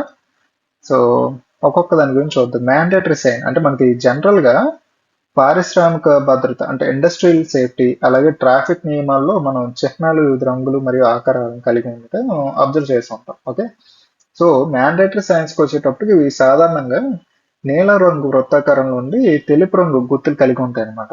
ఓకే, సో ఏంటి అంటే ఇవి చేయవలసిన పనుల్ని రిప్రజెంట్ చేస్తాయి. నెక్స్ట్ వార్నింగ్ సైన్స్, ఇవి సాధారణంగా పసుపు రంగు త్రిభుజాకారంలో ఉండి నలుపు రంగు గుర్తులు కలిగి ఉంటాయి. ఇవి ప్రమాదాల గురించి హెచ్చరిస్తాయి అన్నమాట. నెక్స్ట్ ప్రొహిబిటివ్ సైన్, ఇవి ఎరుపు రంగు బార్డర్ ఉన్న తెల్లటి వృత్తాకారంలో ఉండి అడ్డంగా ఒక క్రాస్ అంటే గీతలా కలిగి ఉంటాయి అన్నమాట. ఇవి చేయకూడని పనుల్ని రిప్రజెంట్ చేస్తాయి, లైక్ నో స్మోకింగ్ అలాగనమాట. ఓకే, సో మీరు అబ్జర్వ్ చేసి ఉంటారు కదా, అది ప్రొహిబిటివ్ సైన్స్ అన్నమాట. నెక్స్ట్ ఇన్ఫర్మేటివ్ సైన్, ఇది ఆన్సర్ మనకి రిలేటెడ్ టు క్వశ్చన్. ఇందులో చూపినట్లు మనకి చతురస్రాకారం లేదా దీర్ఘ చతురస్రాకారంలో ఉండి తెలుపు రంగును గుర్తు కలిగి ఉంటాయి అన్నమాట. ఓకే, సో అది ఒక ముఖ్యమైన స్థలం అంటే ప్రథమ చికిత్స కేంద్రం లేదా సమాచారం గురించి తెలియజేస్తుంది. అక్కడ ప్లస్ గుర్తు సాధారణంగా ఫస్ట్ ఎయిడ్ అంటే ప్రథమ చికిత్సకు సంబంధించిన చిహ్నంగా మనం భావించవచ్చు అన్నమాట. Okay, so option D is the right answer. In case of arc welding, one should protect his eyes by using, so by using dark glass screen, option A. Okay, sun goggles కాదు, mask కాదు, mask దేని use చేస్తాం. Next clear glasses, clear glass అంటే spark light తగలకూడదు అనేది మనం prevent చేయడానికి. So dark glass is the right answer. Okay, the first aid box should properly equipped and kept in, so kept in easy accessible place, option C. Okay, so ముఖ్యమైన స్థలాలు అంటే అన్ని ప్రదేశాలు కావచ్చు, కానీ అత్యవసర సమయంలో ఫస్ట్ ఎయిడ్ బాక్స్ తెరవడానికి లేదా వెతకడానికి సమయం అనేది వృధా కాకూడదు కదా. సో ఆప్షన్ ఏ నెగ్లెక్టెడ్. మెషిన్ ఏరియా అండి, వర్క్ షాప్ లో మెషిన్ ఏరియాలు మాత్రం కొంచెం సరిపోదు, ఫస్ట్ ఎయిడ్ బాక్స్ అందరికీ అందుబాటులో ఉండాలి కదా. నెక్స్ట్ ఈజీ యాక్సెస్ ప్లేస్ అన్నాడు, సులువుగా అందుబాటులో ఉండే చోట, అది right answer. Next option D right position అన్నాడు. రైట్ పొజిషన్ అంటే చాలా సాధారణమైన పదం, ఎక్కడో ఒక మూల పెట్టి దాన్ని రైట్ పొజిషన్ అని చెప్పలేం కదా. సో అత్యవసర సమయంలో అందుబాటులో ఉండడమే రైట్ పొజిషన్ అవుతుంది. Okay, so option C is the right answer. Which of the following memory is programmed during the manufacturing process? That is ROM, ROM. Option B అనమాట. ఓకే, సో ఏంటంటే కంప్యూటర్ మెమరీ రకాలు మరి అవి ఎలా programme చేయబడతాయి మనం ఇక్కడ చూడొచ్చు. ఓకే, సో ర్యామ్ అంటే ఏంటి, ర్యాండమ్ యాక్సెస్ మెమరీ అనమాట. ఇది ఒక వాలటైల్ మెమరీ. ఓకే, సో దీన్ని తయారీ సమయంలో ప్రోగ్రామ్ చేయరు, కంప్యూటర్ పనిచేస్తున్నప్పుడు సమాచారాన్ని తాత్కాలికంగా దాచుకోవడానికి మాత్రమే దీన్ని యూజ్ చేస్తారు. Next Rome, read only memory, ఇది మనకి రిలేటెడ్ టు ద క్వశ్చన్ అనమాట, రైట్ ఆన్సర్. ఓకే, రోమ్ అంటే చిప్పుల్లోని డేటా లేదా సూచనలు తయారీ ప్రక్రియలో ద టైమ్ ఆఫ్ మ్యానుఫ్యాక్చరింగ్ లో మనం పొందుపరుస్తాం, లైక్ హార్డ్వేర్డ్ అలాగా. ఓకే, అందుకే దీన్ని మాస్క్ రోమ్ అని కూడా పిలుస్తాం మనం. Next P Rome, programmable read only memory అనమాట. ఇది తయారీ అయిన తర్వాత వినియోగదారుడు ఒక ప్రత్యేకమైన ప్రోగ్రామ్ పరికరాన్ని ఉపయోగించి ప్రోగ్రామ్ చేయాల్సి ఉంటుంది. ఇది తయారీ సమయంలోనే ప్రోగ్రామ్ చేయబడదు. ఓకే, నెక్స్ట్ ఈపీ రోమ్ అనమాట, erasable programmable read only memory. ఇది అల్ట్రావైట్ కాంతిని ఉపయోగించి చెరిపివేసి తిరిగి ప్రోగ్రామ్ చేయవచ్చు. ఇది కూడా తయారీ సమయంలో ప్రోగ్రామ్ చేయరు. Okay, so option B is the right answer. Impellers for high head usually have, so పంపులకి మనం తయారు చేసేటప్పుడు హెడ్ అలాగే స్పెసిఫిక్ ఫీడ్ మధ్య సంబంధం అనేది చాలా ముఖ్యమైనది అనమాట. ఓకే, సో ఆప్షన్ ఏ ఇచ్చాడు, హై స్పెసిఫిక్ స్పీడ్ అన్నాడు. అంటే అధిక స్పెసిఫిక్ స్పీడ్ కలిగిన ఇంపెల్లర్లు తక్కువ హెడ్ మరియు ఎక్కువ డిశ్చార్జ్ అంటే ఎక్కువ నీటి పరిమాణం కోసం ఉపయోగించబడతాయి. లైక్ యాక్సియల్ ఫ్లో పంపులు అవన్నమాట.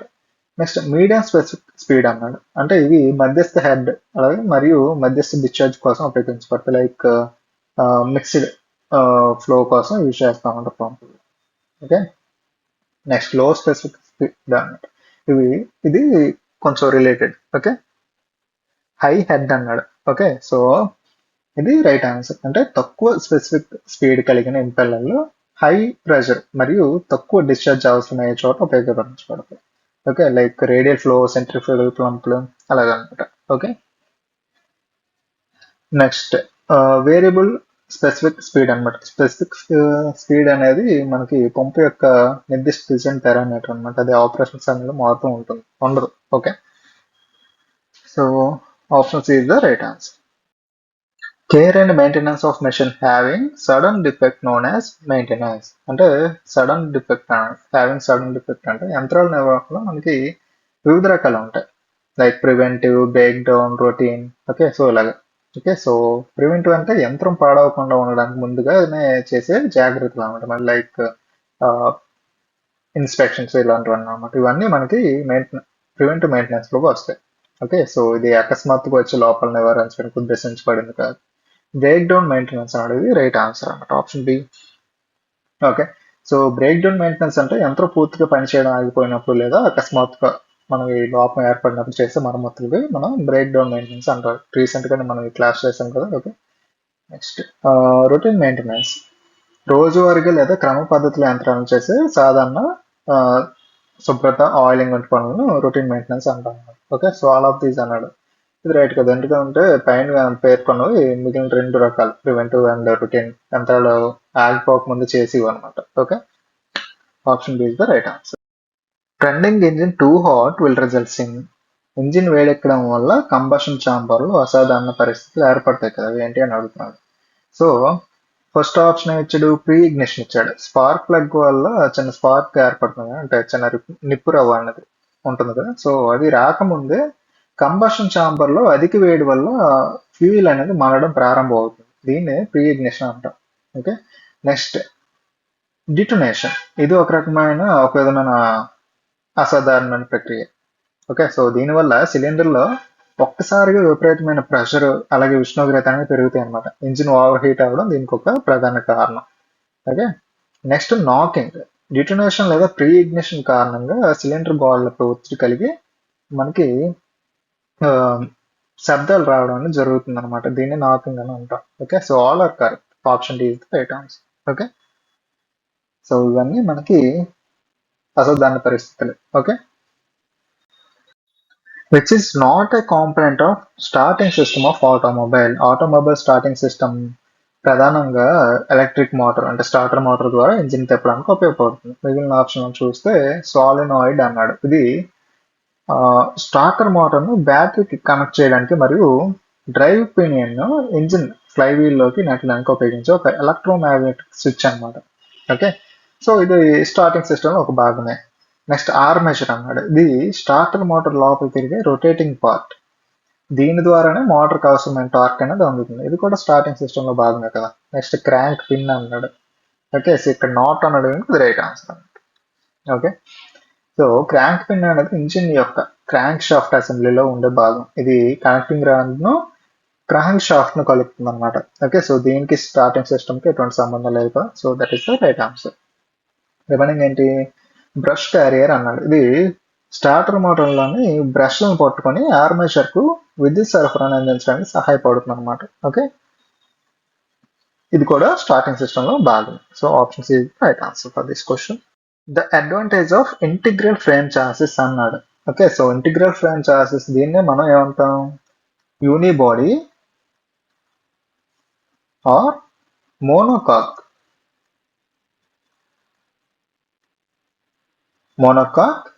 చాసిస్ అంటారు అన్నమాట. ఓకే. సో మనకి ఆధునిక వాహనాల్లో ఎక్కువగా ఉపయోగిస్తాం. దీని ప్రయోజనాలు ఏంటి అంటే cost is less. Okay. So ఈ రకమైన చాసెస్ లో విడిగా ఫ్రేమ్ మరియు బాడీ ఉండవు, రెండు కలిసి ఒకే నిర్మాణంగా ఉంటాయి అన్నమాట. దీనివల్ల తయారీ ప్రక్రియ అనేది సులభం అవుతుంది. తద్వారా భారీ ఉత్పత్తి అంటే మాస్ ప్రొడక్షన్ సమయంలో ఖర్చు అనేది తగ్గుతుంది. Next, dead weight of vehicle is less. Okay, so విడి ఫ్రేమ్ లేకపోవడం వల్ల వాహనం బరువు అనేది తగ్గుతుంది. దీనివల్ల వాహనం యొక్క ఫ్యూయల్ ఎఫిషియన్సీ అలాగే పనితీరు అనేది మెరుగవుతాయి అన్నమాట. సో ఇక్కడ option C both are correct. Option A and B are correct అన్నమాట. Okay, roller bearing can withstand more heavy loads than. So మనకి బేరింగ్ల నిర్మాణాన్ని బట్టి అవి తట్టుకోగల లోడ్ అనేది మారుతుంది అనమాట. ఓకే, సో ఫ్రిక్షన్ బేరింగ్ చూద్దాం. ఫ్రిక్షన్ బేరింగ్ అనేది ఒక సాధారణ పదం అనమాట. బేరింగ్ లో ఘర్షణను తగ్గించే అన్ని రకాల పరికరాలను ఇది రిప్రజెంట్ చేస్తుంది. ఇది రోలర్ బేరింగ్ తో నేరుగా పోల్చదగింది కాదు. Next, housing bearing. Housing bearing అనేది బేరింగ్ నుంచి ఒక నిర్మాణ భాగం అనమాట. Okay, next shell bearing. సాధారణంగా ఇంజిన్ లో వాడే జర్నల్స్ లేదా స్లైడింగ్ బేరింగ్ రకాలను ఇలా పిలుస్తాం. నెక్స్ట్, బాల్ బేరింగ్ ఇది రైట్ ఆన్సర్ అనమాట. ఓకే, సో రోలర్ బేరింగ్ లో బరువును మోసే ప్రాంతం అంటే కాంటాక్ట్ ఏరియా అనేది ఎక్కువ ఉంటుంది. ఓకే, సో కాబట్టి బాల్ బేరింగ్ కంటే ఎక్కువ లోడ్ ని క్యారీ చేయగలవు. Okay, which is use to extract out bearing. So that is bearing puller. Option C. Okay, so యంత్రాల్లో బిగించిన బేరింగ్లు వాటి స్థానం నుండి సురక్షితంగా మరియు సులభంగా బయటకు తీయడానికి ప్రత్యేకమైన పరికరాలను యూజ్ చేస్తారు అన్నమాట. ఓకే, సో ఆప్షన్స్ చూద్దాం. ఈజీ ఎక్స్ట్రాక్ట్ అన్నమాట. దీన్ని సాధారణంగా విరిగిపోయిన స్క్రూలు లేదా బోల్ట్ను బయటకు తీయడానికి ఉపయోగిస్తారు, బేరింగ్లకు కాదు. ఓకే, నెక్స్ట్ పుషర్ అన్నాడు. ఇది ఒక వస్తువును నెట్టడానికి ఉపయోగించే సాధనం, బేరింగ్ ను బయటకు లాగడానికి కాదు. Next, bearing puller right answer అన్నమాట. ఓకే, సో బేరింగ్ ను షాఫ్ట్ లేదా హౌసింగ్ నుంచి ఎటువంటి నష్టం కలగకుండా పట్టుకుని బయటకు లాగడం దీని ప్రత్యేకత అన్నమాట. Okay, next, outer spanner. ఇది నట్లు లేదా బోల్ట్లను దీనికి బేరింగ్ ఎక్స్ట్రాక్ట్ చేసే పని ఉండదు అనమాట. ఓకే, సో ఈ ఔటర్ స్పానర్ అనేది మనకి బోల్ట్ బిగించడానికి లేదా లూజ్ చేయడానికి యూజ్ చేసే లైక్ రెంచ్. ఇది ఒక రకమైన రెంచ్ అనుకోవచ్చు. ఓకే, అలాగే. Okay, so option C is the right answer for this question. What are the main functions of cutting oil అన్నాడు. So that is equipment and functions part cooling. Option A. Okay, so machine tool operation లో cutting oil లేదా cutting fluid యొక్క ప్రాథమిక ఉద్దేశం cutting జరిగే ప్రాంతం ఉష్ణోగ్రతను తగ్గించడం అనమాట. ఓకే, సో ఆప్షన్ ఏంటి? కటింగ్ ప్రక్రియలో ఉత్పత్తి అయ్యే విపరీతమైన వేడి తగ్గించి ఎక్విప్మెంట్ మరియు పనిచేసే భాగాలు ఫంక్షన్స్ పార్ట్ అన్నది అవి పాడవకుండా చూడడమే కటింగ్ ఆయిల్ యొక్క అత్యంత ముఖ్యమైన విధి అనమాట.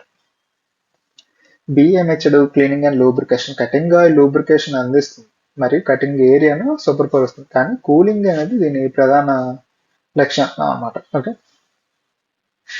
Next option C cooling and circulating the chips away from the shearing area. ఇది కటింగ్ ఆయిల్ చేసే పని వివరిస్తుంది. అయితే ఆప్షన్ ఏ అంటే ఎక్కువ ప్రాధాన్యత మనం ఇస్తాం అన్నమాట.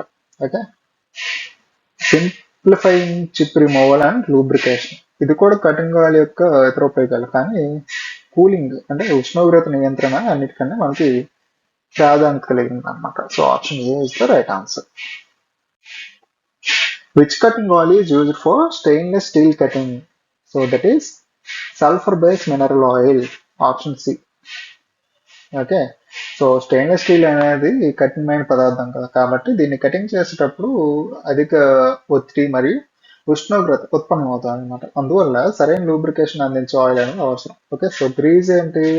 గ్రీజ్ అని సాధారణంగా బేరింగ్ లో ఉంటే బాగా లూబ్రికేషన్ కోసం యూజ్ చేస్తాం. మెషిన్ కటింగ్ ప్రక్రియలో ఇది తగినంత కూలింగ్ ని అందించదు. ఓకే, నెక్స్ట్ వాటర్ అన్నాడు. నీరు తక్కువ ధరలో దొరికే కూలెంట్, కానీ ఇది తగినంత లూబ్రికేషన్ అందించలేదు మరియు స్టెయిన్లెస్ స్టీల్ వంటి పదార్థాలకి సరిపోదు.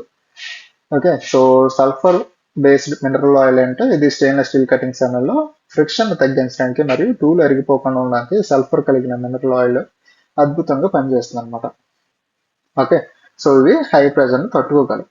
Okay, so option C is the best answer. For general purpose bench vice is fixed at height of 106 centimetres. Option C అన్నమాట. అంటే వర్క్ షాప్ లో బెంచ్ వైజ్ అమర్చడం అనేది పనిచేసే వ్యక్తి సౌకర్యంగా పనిచేయడానికి చాలా ముఖ్యం అన్నమాట. ఇది ఎందుకు ముఖ్యమో అంటే బెంచ్ వైజ్ ఎత్తు అనేది చాలా ప్రాముఖ్యం. ఎందుకంటే బెంచ్ వైజ్ ను చాలా ఎత్తులో లేదా చాలా తక్కువ ఎత్తులో అమర్చడం వల్ల పనిచేసే వ్యక్తికి అలసట కలుగుతుంది అనమాట. పని సులభంగా మరియు సమర్థవంతంగా జరగడానికి వయసు యొక్క ఎత్తు సాధారణంగా పనిచేసే వ్యక్తి యొక్క మోచే ఎత్తుకి సమానంగా ఉండాలి. అయితే సాధారణంగా వర్క్షాప్ లో బెంచ్ వైజ్ అమర్చే స్టాండర్డ్ హైట్ అనేది సుమారు 106 సెంటీమీటర్లు అనేది నిర్ణయించబడింది అన్నమాట. Okay, so option C. Grooves are given in the body of the reamer. So reamer అనేది రంధ్రాలను ఫినిషింగ్ చేయడానికి వాడే ఒక cutting tool.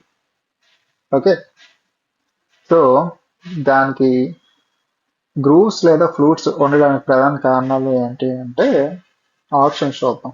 To hold the reamer in machine అన్నాడు. రేమర్ మెషిన్ బిగించడానికి షాంక్ బాగా ఉపయోగపడుతుంది, right. Option B, to hold the reamer in wrench అన్నాడు. రేమర్ ను రెంచ్ ద్వారా పట్టుకోవడానికి కూడా షాంక్ భాగం ఉపయోగపడుతుంది. Option C, to provide easy chip removal అన్నాడు. ఇది సరైన సమాధానం అన్నమాట, option C. Okay, so metal cut చేసేటప్పుడు ఏర్పడే చిప్స్ ఉంటాయి కదా, అవి బయటికి సులభంగా రావడానికి మరియు కటింగ్ ఏరియాలో అడ్డుపడకుండా ఉండడానికి గ్రూవ్స్ లేదా ఫ్లూట్స్ అనేవి సహాయపడతాయి అన్నమాట. Okay, next option D, to keep the reamer aligned. Reamer యొక్క అలైన్మెంట్ దాని షాంక్ మరియు హోల్డింగ్ పద్ధతిపై ఆధారపడి ఉంటుంది, గ్రూవ్స్ పై కాదు. Okay, which one of the following jigs consist of drill plate which rests on the component to be drilled? So that is plate jig, option B. Okay, so జిగ్లు అనేవి drilling వంటి ప్రక్రియలో tool ని guide చేయడానికి మరియు component ని పట్టుకోవడానికి ఉపయోగిస్తారు. ఓకే, సో ఇక్కడ ఆప్షన్స్ ఏంటి ఇచ్చాడు మనకి. సాలిడ్ జిగ్, ఇది ఒక ఘనమైన పదార్థంతో చేయబడిన జిగ్ అన్నమాట. ఇది కాంపోనెంట్ ని పట్టుకోవడానికి డిజైన్ చేయబడింది. ప్లేట్ జిగ్, ఇది సరైన సమాధానం. ప్లేట్ జిగ్ లో ఒక డ్రిల్ ప్లేట్ ఉంటుంది, ఇది నేరుగా వర్క్ పీస్ లేదా కాంపోనెంట్ పై ఉంచబడుతుంది అనమాట. Okay, it rests on component. Next box zig, ఇది పెట్టాకారంలో ఉంటుంది, దీనిలో కాంపోనెంట్ లోపల నుంచి క్లాంప్ చేస్తారు. నెక్స్ట్ టూనియన్ జిగ్, ఇది పెద్ద మరియు కొంచెం కాంప్లికేటెడ్ భాగాలు వేరు యాంగిల్స్ లో డ్రిల్లింగ్ చేయడానికి వాడే రొటీన్ జిగ్ అన్నమాట. Okay, so option B is the right answer. Which device holds, supports, locates and also guides the cutting tool for operation? ఇప్పుడు చెప్పాం కదా జిగ్. ఓకే, సో జిగ్ అనేది ఏంటి? జిగ్ అనేది వర్క్ పీస్ ని పట్టుకోవడమే కాకుండా కటింగ్ టూల్ ని కూడా ఆపరేషన్ కోసం సరైన స్థానంలో గైడ్ చేస్తుంది అనమాట. టూల్ గైడింగ్ అనేది ఉంటుంది జిగ్ కి. ఫిక్చర్ అనేది just supporting purpose. Okay, workpiece ని పట్టుకుంటుంది, సపోర్ట్ చేస్తుంది మరియు లొకేట్ చేస్తుంది, కానీ కటింగ్ టూల్ ని గైడ్ చేయదు. చెక్ అనేది ప్రధానంగా లేత్ మిషన్ లో వర్క్ పీస్ లేదా టూల్ ని పట్టుకోవడానికి వాడే ఒక clamping device. Okay, next machine vice, ఇది వర్క్ పీస్ ని పట్టుకోవడానికి వాడారు. ఓకే, ఓన్లీ జిగ్ ఏంటి అంటే టూల్ గైడింగ్ కి యూజ్ అవుతుంది అన్నమాట. Tap water is not preferred as coolant while drilling. What is the reason for this? Okay, so danger of corrosion is the right answer, option B. Okay, so drilling వంటి machine ప్రక్రియలో coolant గా నీటిని వాడడంపై ఉన్న మనం పరిమితులు చూడదు ఇక్కడ. Okay, so insufficient cooling effect అన్నాడు. నీరు నిజాయితీకి మంచి కూలెంట్, ఇది వేడిని వేగంగా తగ్గిస్తుంది కాబట్టి ఇది సరైన సమాధానం కాదు. ఓకే, నాట్ అన్నాడు. ఓకే, సో అందుకు. Okay, so danger of corrosion అన్నాడు. సో సాధారణంగా ట్యాప్ వాటర్ లో మనకి ఖనిజాలు మరియు ఆక్సిజన్ ఉంటాయి. ఇది యంత్ర భాగాలు మరియు వర్క్ పీస్ ను త్వరగా తుప్పు పట్టేలా చేస్తుంది అనమాట. అందుకు పరిశ్రమలో దీన్ని కూలెంట్ గా వాడడానికి ఇష్టపడరు. Okay, next decrease in cutting action of drill అన్నాడు. ఇది నేరుగా డ్రిల్ యొక్క కటింగ్ సామర్థ్యాన్ని తగ్గించడం. క్విక్ ఎవాపరేషన్ ఆఫ్ వాటర్, ఇది నీరు ఆవిరవుతుంది కానీ ఇది కూలెంట్ గా వాడుకోవడానికి ప్రధాన కారణం కాదు కదా. ఓకే, సో తుప్పట్టడం అనేది పెద్ద సమస్య ఉంది. So option B. Dash is rotated while threading using a die. So that is die stock, option D. Okay, so threading ప్రక్రియలో డైని పట్టుకోవడానికి మరియు దాన్ని వర్క్ పీస్ పైన తిప్పడానికి ఒక ప్రత్యేకమైన పరికరాన్ని వాడతారు అన్నమాట. ఆప్షన్స్ అయితే డై ప్లేట్ అన్నాడు. ఇది డైని పట్టుకునే ఒక భాగం మాత్రం, మొత్తం పరికరం కాదు. ఓకే, నెక్స్ట్ డై హ్యాండిల్, ఇది డై స్టాక్ ఉండే హ్యాండిల్, దీన్ని పట్టుకొని తిప్పుతారు కానీ పరికరం పేరు హ్యాండిల్ కాదు. నెక్స్ట్ డై రెంచ్, సాధారణంగా రెంచ్ అనే పదం ట్యాప్ రెంచ్ ట్యాపింగ్ కోసం వాడతారు అన్నమాట, డై కోసం కాదు. నెక్స్ట్ డై స్టాక్, ఇది మనకి రైట్ ఆన్సర్ అన్నమాట. డైని సురక్షితంగా పట్టుకొని థ్రెడ్డింగ్ చేయడానికి వీలుగా దాన్ని వర్క్ పీస్ మీద తిప్పడానికి ఉపయోగించే పరికరాన్ని మనం డై స్టాక్ అని అంటాం. Okay, which among the following abrasives is use for lapping soft steel అన్నారు. So that is answer is aluminium oxide అన్నమాట. సో ల్యాపింగ్ అనేది ఏంటి? ఫస్ట్ ఆఫ్ ఆల్ ఇది ఉపరితలాలను చాలా సున్నితంగా మరియు ఖచ్చితత్వంతో ఫినిషింగ్ అనేది చేయడానికి యూజ్ చేసే ప్రక్రియ అనమాట. ఓకే, సో అది పదార్థం యొక్క అంటే మెటీరియల్ యొక్క హార్డ్నెస్ ని బట్టి వేరు వేరు అబ్రెసివ్స్ ని యూజ్ చేస్తాం కదా. సో అందులో ఫస్ట్ ఏంటి ఆప్షన్ ఇచ్చాడు? అల్యూమినియం ఆక్సైడ్ కదా. సో ఇది ఆన్సర్ మనకి. సో ఇది సాఫ్ట్ స్టీల్ మరియు నాన్ ఫెరస్ లోహాలను ల్యాపింగ్ చేయడానికి అత్యంత అనువైనది అనమాట. ఇది తక్కువ హార్డ్నెస్ కలిగి ఉండి సాఫ్ట్ స్టీల్ పై చక్కని ఫినిషింగ్ ని ఇస్తుంది అన్నమాట. Next silicon carbide. ఇది అల్యూమినియం ఆక్సైడ్ కంటే కఠినమైనది. ఓకే, సో దీన్ని సాధారణంగా కఠినమైన పదార్థాలు లైక్ క్యాస్ట్ ఐరన్ మరి కొన్ని నాన్ మెటాలిక్ పదార్థాలను ల్యాపింగ్ చేయడానికి ఉపయోగిస్తారు. సి ఇచ్చాడు డైమండ్. ఇది అత్యంత కఠినమైన పదార్థం కదా. సో దీన్ని కార్బైడ్, సిరామిక్ మరియు హార్డ్ స్టీల్ వంటి అత్యంత కఠినమైన పదార్థాలను ల్యాపింగ్ చేయడానికి మాత్రం ఉపయోగిస్తారు అన్నమాట. Next boron carbide. ఇది కూడా చాలా కఠినమైనది. సో దీన్ని సాధారణంగా డై ల్యాపింగ్ అలాగే చాలా గట్టి పదార్థాల కోసం ఉపయోగిస్తారు అన్నమాట. ఓకే, సో సాఫ్ట్ అని అడిగాక అల్యూమినియం ఆక్సైడ్.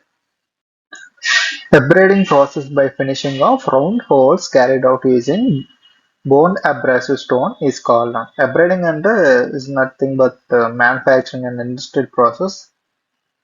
అదేంటి అంటే removing the material from work piece surface through rubbing కావచ్చు, స్క్రాపింగ్ కావచ్చు, వేరింగ్ ఇట్ అవి ఇలాంటివన్నీ వస్తాయి అనమాట. ఓకే, సో అలా. ఓకే, సో ఇది కొత్త టెక్నాలజీ కాదు. సో ఇక్కడ జస్ట్ బట్ మీకైతే కొంచెం కొత్తగానే ఉంటుంది. ఓకే, సో అబ్రైడింగ్ అంటే అలా అన్నమాట. ఓకే, సో మెషింగ్ ఆపరేషన్ లాగా అన్నట్టు. ఓకే, సో ఇక్కడ ఏమన్నాడు? Finishing of round holes carried out using bonded abrasive stone అన్నాడు. సో సింపుల్ గా హార్నింగ్ అంటే చేయొచ్చు కదా. Okay, so option D is the right answer. Okay, so honing అంటే ఏంటి? బాండెడ్ అబ్రాసివ్ స్టోన్ ఉపయోగించి సిలిండర్ లేదా లైక్ గుండ్రని రంధ్రాలు ఉంటాయి కదా, అవి అత్యంత ఖచ్చితత్వంతో ఫినిషింగ్ చేసే ప్రక్రియ కదా. ఓకే, సో హార్నింగ్ అన్నమాట. టర్నింగ్ అన్నాడు. ఇది లేత్ మెషిన్ ద్వారా లోహాన్ని కట్ చేసి షేప్ ఇచ్చే ప్రక్రియ. సో ఇది అబ్రాసివ్ స్టోన్ ఉపయోగించే ఫినిషింగ్ ప్రాసెస్ కాదు కదా. ఓకే, నెక్స్ట్ బ్రోచింగ్ అన్నాడు. ఇది ఒకే పాస్ లో కటింగ్ టూల్ ఉపయోగించి రంధ్రాలను లేదా షేప్స్ చేసే ప్రక్రియ అన్నమాట. ఇందులో కూడా అబ్రాసివ్ ప్రాసెస్ కాదు. Okay, next planning. ఇది ప్లానర్ మెషిన్ ఉపయోగించి ఫ్లాట్ ఉపరితలాలను తయారు చేసే ప్రక్రియ అన్నమాట. ఓకే, సో ఫినిషింగ్ చేసే ప్రక్రియ కాదు కదా. Option D is the right answer. Which of the following is connected with fire fighting equipment during fire? So that is hydrant. Option D అన్నమాట. ఓకే, సో అగ్నిమాపక వ్యవస్థలో నీటి సరఫరాను పొందడానికి వివిధ భాగాలు ఉంటాయి. ఓకే, సో ఇచ్చిన ఆప్షన్స్ ఏంటి? పంప్ అన్నాడు. పంప్ నీటిని ఏమంటారు తోడడానికి ఉపయోగపడుతుంది అనమాట. కానీ ఇది అగ్నిమాపక వ్యవస్థకు ఒక మూలం మాత్రమే, నేరుగా కనెక్ట్ చేసే పరికరం కాదు. వాల్వ్ అన్నాడు. వాల్వ్ నీటి ప్రవాహాన్ని నియంత్రిస్తుంది కానీ ఇది కేవలం నియంత్రణ సాధనం. వాటర్ మీటర్ అనేది నీటి వినియోగాన్ని కొలవడానికి యూజ్ చేస్తాము. Next hydrant. ఇది రైట్ ఆన్సర్ కదా. ఓకే, సో అగ్ని ప్రమాదం జరిగినప్పుడు అగ్నిమాపక సిబ్బంది తమ హోస్ ఉంటుంది కదా, హోస్ని నేరుగా నీటి సరఫరా వ్యవస్థకు అనుసంధానించడానికి హైడ్రెంట్ ను ఉపయోగిస్తారు అనమాట. Okay, copper pipes are joined with fittings పై. సో రాగి పైపులు సున్నితంగా మరియు వంగే స్వభావం కలిగి ఉంటాయి కాబట్టి వాటిని కలపడానికి ప్రత్యేకమైన పద్ధతులు అనేవి అవసరం మనకి. సో ఆప్షన్స్ వచ్చేది బోల్టింగ్ అన్నాడు. బోల్టింగ్ అనేది సాధారణంగా భారీ నిర్మాణాలు వాడతారు. రాగి పైపుల్ని కనెక్షన్ కోసం కాదు. నెక్స్ట్ వెల్డింగ్ అన్నాడు. ఇది రాగి పైపులను వెల్డింగ్ చేయడం సాధ్యమైనప్పటికీ సాధారణంగా ఫిట్టింగ్స్ కలపడానికి ఇది మంచి పద్ధతి కాదన్నమాట, ప్రామాణిక పద్ధతి కాదన్నమాట. ఓకే, నెక్స్ట్ రివిటింగ్ అనేది లోహపు రేకులను కలపడానికి ఉపయోగిస్తారు.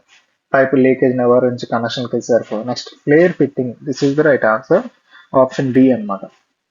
రాగి పైపు చివరను వెడల్పు చేసి అంటే ఫ్లేరింగ్ చేసి, వెడల్పు చేయడం ఫ్లేరింగ్ అంటారు. ఓకే, సో ఫ్లేరింగ్ చేసి ఫిట్టింగ్ తో కలిపి టైట్ చేయడం ద్వారా చాలా బలమైన మరియు లీక్ ప్రూఫ్ కనెక్షన్ అనేది ఏర్పడుతుంది.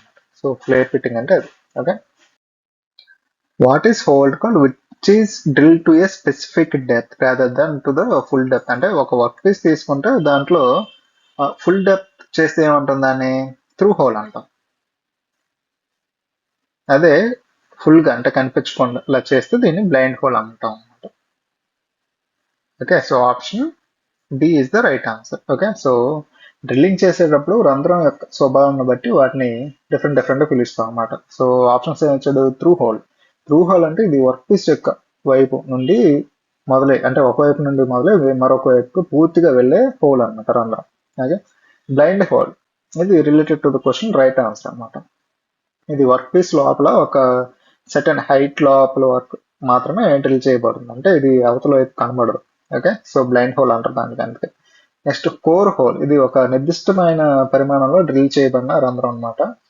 దీని తర్వాత ట్యాపింగ్ వంటి పనుల కోసం ఉపయోగిస్తారు కోర్ డ్రిల్.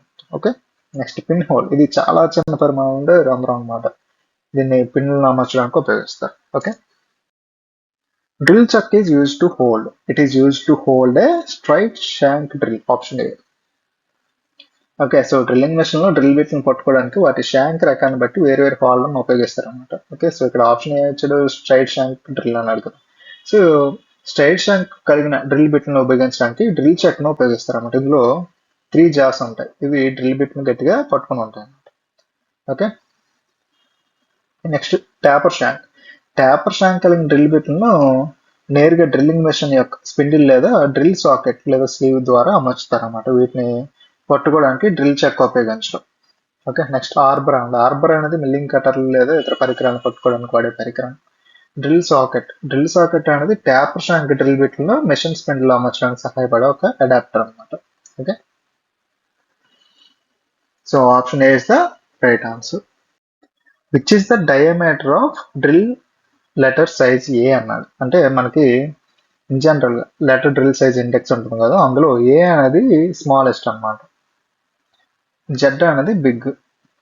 ఓకే, సో ఇక్కడ 0.234.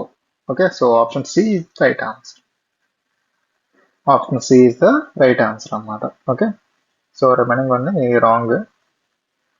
Okay, next which type of tolerance is provided in drilling mostly? So that is option B, unilateral.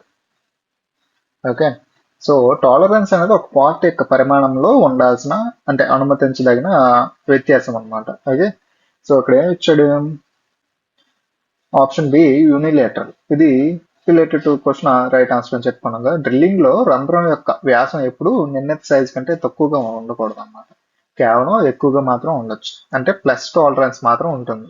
ఎటువంటి టాలరెన్సెస్ యూనిలేటర్ టాలరెన్స్ అని అంటాం అనమాట. సపోజ్ ఇక్కడ మనకి ఈ ప్లేట్ ఇలా ఉందనుకోండి, ఇది మనం డ్రిల్ చేస్తున్నాం, స్పెసిఫైడ్ డ్రిల్ డయామీటర్ ఎంత ఉంటుంది. ఓకే, సో డ్రిల్ బిట్ కూడా దానికి రిలేటెడ్ గా తీసుకుంటాం కదా. ఓకే, సో ఆ డ్రిల్ బిట్ సైజు మనకి 10 mm అని మనం అనుకున్నప్పుడు ఆ సైజే హోల్ అవుతుంది కదా. సో డ్యూ టు వైబ్రేషన్స్ అవ్వచ్చు, వేరే ఎక్స్టర్నల్ ఫ్యాక్టర్స్ అవ్వచ్చు, ఫీడింగ్ ఎఫెక్ట్ ఇవన్నీ ఉండడం వల్ల కొంచెం అటు ఇటుగా ప్లస్ అవుతుంది, అంటే ఒకవైపు పెరగడం జరుగుతుంది తప్ప 10 కన్నా తగ్గదు కదా, ఎందుకంటే drill bit size 10. Okay, so unilateral tolerance అనేది మనకు ఉంటుంది అనమాట. Okay, option B is the right answer. Dimension pi 25H7 denotes that the lower deviation of the diameter of the hole is, so that is 0. Option B అనమాట. Okay, so ఎందుకు అంటే ఇక్కడ మనకి H అనేది హోల్ బేసిస్ సిస్టమ్ కదా, అంటే fundamental deviation సూచిస్తుంది అనమాట. ఓకే, సో ఏదైనా హెచ్ తో సూచించబడిన హోల్ యొక్క ఫండమెంటల్ డీవియేషన్ ఇప్పుడు 0గా ఉంటుంది, అంటే దీని యొక్క lower deviation. Okay, so fundamental deviation is 0. Okay, 0గా ఉంటుంది అన్నమాట. ఓకే, సో అంటే దీని లోవర్ డీవియేషన్ అనేది ఎప్పుడు 0 ఉంటుంది. Lower deviation is 0. Okay, so answer ఏంటి మనకి బి అనమాట. Okay, next the difference between the true value and measured value is known as, that is known as error కదా. Option A, error of the measurement. Okay, so precision అంటే ఒక కొలతను పదే చేసినప్పుడు ఆ కొలత ఒకదానికొకటి ఎంత దగ్గరగా వస్తున్నాయని తెలియజేసేదాన్ని ప్రిసిషన్ అంటాం. ఓకే, సో నెక్స్ట్ టాలరెన్స్ అంటే ఏంటి? ఒక భాగం తయారీలో అనుమతించబడిన గరిష్ట మరియు కనిష్ట పరిమాణాల మధ్య ఉండే తేడా, దాన్ని టాలరెన్స్ అంటాం. Okay, the number of teeth per unit length are least in, అంటే ఫైల్స్ లో ఉండే టీత్ సాంద్రతను బట్టి వాటిని వేరు రకాలుగా విభజిస్తాం. అంటే టీత్ సంఖ్య తక్కువగా ఉంటే ఫైల్ ఎక్కువ లోహాన్ని తొలగిస్తుంది అనమాట. ఓకే, సో బస్టెడ్ ఫైల్, ఇది సరైన సమాధానం అనమాట మనకి రిలేటెడ్ టు ద క్వశ్చన్. ఇది ఎందుకంటే లీస్ట్ అన్నాడు కదా. Okay, so certain unit length లో తక్కువ మనకి టీత్ ఉంటే అది బస్టెడ్ ఫైల్ అన్నట్టు, అంటే ఎక్కువ మెటీరియల్ రిమూవల్ రేట్ అనేది ఉంటుంది అనమాట. ఓకే, సో బస్టెడ్ ఫైల్లో టీత్ అనేది చాలా పెద్దగా మరియు ఒకదానికొకటి దూరంగా ఉంటుంది కాబట్టి యూనిట్ పొడవుకు ఆ టీత్ సంఖ్య ఇందులో చాలా తక్కువ ఉంటుంది అనమాట. ఇది వేగంగా లోహాన్ని తొలగించడానికి వాడతాం, అంటే రఫ్ వర్క్ యూజ్ చేస్తాం. నెక్స్ట్ సెకండ్ కట్ అన్నాడు. బస్టెడ్ ఫైల్ కంటే ఇందులో కొంచెం పళ్ళ సంఖ్య ఎక్కువ ఉంటుంది. Okay, next smooth, second cut కంటే ఎక్కువగా ఉంటుంది అనమాట. డెడ్ స్మూత్ అంటే ఈ ఫైల్ అన్నిటిలో పళ్ళ సంఖ్య అత్యధికంగా దీంట్లోనే ఉంటుంది. Okay, shape of file is specified by it's cross section. Okay, so files అనేవి మెటల్ వర్క్ లో ఉపయోగించి ముఖ్యమైన కటింగ్ టూల్స్ కదా, వాటిని గుర్తించడానికి మనం కొన్ని ప్రామాణిక పద్ధతులు అనేవి వాడతాం. Length, width, cross section, thickness అని అలాగే. ఓకే, సో లెంత్ ఏంటి? ఫైల్ యొక్క పరిమాణాన్ని, అంటే దాని సైజ్, దాని పొడవును బట్టి నిర్ణయిస్తారు అనమాట. ఓకే, ఇక్కడ ఏం మెన్షన్ చేశారు? షేప్ అన్నాడు కదా. సో షేప్ అంటే మనకి ఇక్కడ గుర్తొచ్చేది ఏంటి? Cross section. ఇది ఫైల్ యొక్క, అంటే ఫైల్ ని మనం అడ్డంగా కోసినప్పుడు కనిపించే ఆకారం అనమాట. ఫ్లాట్, రౌండ్ అలా ఉంటుంది అనమాట. విడ్త్ ఇచ్చాడు. విడ్త్ కూడా ఒక స్పెసిఫికేషన్ మనకి, ఎందుకంటే ఫైల్ యొక్క వెడల్పు మాత్రం మనకి తెలిపేది. ఓకే, సో అది ఎంత ఉండాలనేది మనం స్పెసిఫై చేసుకోవాలి కదా. అన్నిటికీ ఒక రకమైన థిక్నెస్ ఉండదు, సారీ విడ్త్ ఉండదు. ఓకే, నెక్స్ట్ థిక్నెస్, ఇది కూడా ఫైల్ ఎంత మందంగా ఉందో తెలిపేది అనమాట. బట్ ఇక్కడ షేప్ అడిగేది క్రాస్ సెక్షన్ అనమాట. Okay, which of the following file types has relatively more material removal rate among them? So that is option D, busted file. Previously చెప్పాం కదా. Okay, next the best flame to gas welding a mild steel job is, that is option C, neutral flame అన్నమాట. Okay, so gas welding లో oxygen మరియు ఎస్క్లిన్ వాయువుల నిష్పత్తిని బట్టి flame రకాలు అనేవి మారుతాయి కదా. ఓకే, సో కార్బోరేజన్ ఏంటి? ఇందులో ఎస్క్లిన్ అనేది ఎక్కువగా ఉంటుంది. ఇది అధిక కార్బన్ లోహంలోకి పంపుతుంది కాబట్టి దీన్ని స్టీల్ వెల్డింగ్ కి వాడకూడదు. నెక్స్ట్ ఆక్సిడైజింగ్, ఇందులో ఆక్సిజన్ ఎక్కువగా ఉంటుంది అనమాట. ఇది లోహాన్ని ఆక్సిడైజ్ చేసి బలహీనమైన వెల్డింగ్ ని కలిగిస్తుంది అనమాట. నెక్స్ట్ న్యూట్రల్ ఫ్లేమ్, ఇది మనకి related to the question correct answer అనమాట. ఇందులో ఆక్సిజన్ మరియు ఎస్క్లిన్ సమాన నిష్పత్తిలో ఉంటాయి. ఇది మైల్డ్ స్టీల్ వంటి సాధారణ లోహాలను వెల్డింగ్ చేయడానికి ఎటువంటి రసాయన మార్పులు చేయకుండా స్థిరమైన ఫలితాన్ని ఇస్తుంది అనమాట. Okay, so option C is the right answer. In arc welding the source of heat is, that is electricity. Okay, so options ఏంటి ఇచ్చాడు? కరెంట్ ఇచ్చాడు కదా. విద్యుత్ ప్రవాహం వేడిని పెంచడానికి అవసరమైన వాహకం, కానీ అది మొత్తం శక్తి యొక్క మూలం కాదు కదా. నెక్స్ట్ ఆర్క్ వోల్టేజ్ అన్నాడు. ఇది ఆర్క్ స్థిరంగా ఉండడానికి మరియు వేడి పంపిణీకి సహాయపడే ఒక కారకం మాత్రం. నెక్స్ట్ ఎలక్ట్రిసిటీ అంటే ఏంటి? ఆర్క్ వెల్డింగ్ అనేది ఎలక్ట్రికల్ ఎనర్జీ థర్మల్ ఎనర్జీగా మార్చే ప్రక్రియ కదా. ఓకే, సో ఎలక్ట్రోడ్ మరియు వర్క్ పీస్ మధ్య విద్యుత్ ప్రవాహం జరిగినప్పుడు ఎలక్ట్రికల్ రెసిస్టెన్స్ వల్ల ఆర్క్ ఏర్పడి వేడి అనేది విడుదలవుతుంది. కాబట్టి మూల కారణం విద్యుత్ అని చెప్పొచ్చు మనం. ఓకే, నెక్స్ట్ వెల్డింగ్ ట్రాన్స్ఫార్మర్ అన్నది, ఇది కేవలం అవసరమైన విద్యుత్తును అందించే ఒక యంత్రం, అంటే పవర్ సోర్స్ మాత్రమే. Okay, so electricity is the right answer. Spot welding process basically depends on, so it depends on a generation of heat and application of forging pressure, option A. Okay, so spot welding అనేది ఒక resistance welding పద్ధతి కదా. Okay, so options ఏమిచ్చాడు? Welding లో ముందుగా మనం విద్యుత్ ప్రవాహం ద్వారా లోహాలను కరిగించడానికి అవసరమైన హీట్ జనరేట్ చేసి ఆ తర్వాత కరిగిన లోహాలను గట్టిగా అతుక్కోవడానికి ఫోర్జింగ్ ప్రెషర్ ని అప్లై చేస్తాం అనమాట. సో ఈ రెండింటి కలయికతో బలమైన వెల్డింగ్ పాయింట్ అనేది ఏర్పడుతుంది. So that is right answer. Next ఏం ఇచ్చాడు? వేడి మాత్రం సరిపోదు కదా, లోహాలను అతుక్కోవడానికి ప్రెషర్ కూడా అవసరం. నెక్స్ట్ ఓమిక్ రెసిస్టెన్స్, ఇది వేడి పుట్టడానికి కారణం మాత్రమే. ఓకే, సో వెల్డింగ్ మొత్తం ప్రక్రియ దీనిపై ఆధారపడదు. Okay, application of forging pressure, కేవలం ప్రెషర్ అప్లై చేస్తే అయిపోతుంది, అవును కదా. Right, so option A is the right answer. Okay, which type of flame has the oxygen and acetylene ratio 1.2:1? So gas welding లో ఉపయోగించే ఫ్లేమ్ రకాలను అందులో ఆక్సిజన్ మరియు ఎసిటిలిన్ రేషియోని బట్టి విభజిస్తాం కదా. కార్బోహైడ్రేట్ ఏంటి, అది ఆక్సిజన్ C2H2 వేసుకుంటే, కార్బోహైడ్రేట్ ఏంటి, ఆక్సిజన్ 1 ఉంటే ఇది 1 పాయింట్ సంథింగ్ అలా ఉంటుంది అనమాట, అంటే గ్రేటర్ దాన్ 1.2 అలా వేసుకుందాం. ఓకే, సో న్యూట్రల్కి వస్తే న్యూట్రల్ ఏంటి 1:1 ఉంటుంది. నెక్స్ట్ ఆక్సిడైజింగ్కి వచ్చేటప్పటికి ఇది 1.15 1.2 అలా సంథింగ్ ఉండి ఇది 1 ఉంటుంది అనమాట అలా.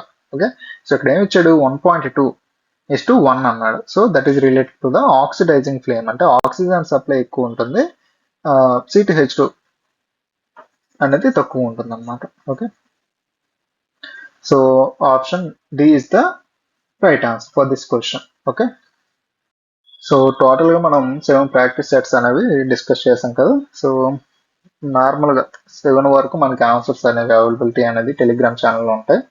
నెక్స్ట్ రిమైనింగ్ వాటికి ఆన్సర్స్ ఉండవు, మీరు అటెంప్ట్ చేసి నాకు ఆన్సర్స్ అనేవి గ్రూప్లో పెడితే మీకు ఆన్సర్ షీట్స్ అనేవి ప్రొవైడ్ చేస్తా, so that you can get the real exam related experience. Okay, so Telegram గ్రూప్లో మనం ఏమైనా డిస్కషన్స్ ఉంటే పెట్టుకుందాం, ఛానల్లో వరకు మాత్రం మనం మెటీరియల్స్ అనేవి అప్లోడ్ చేస్తాం. Okay, thank you.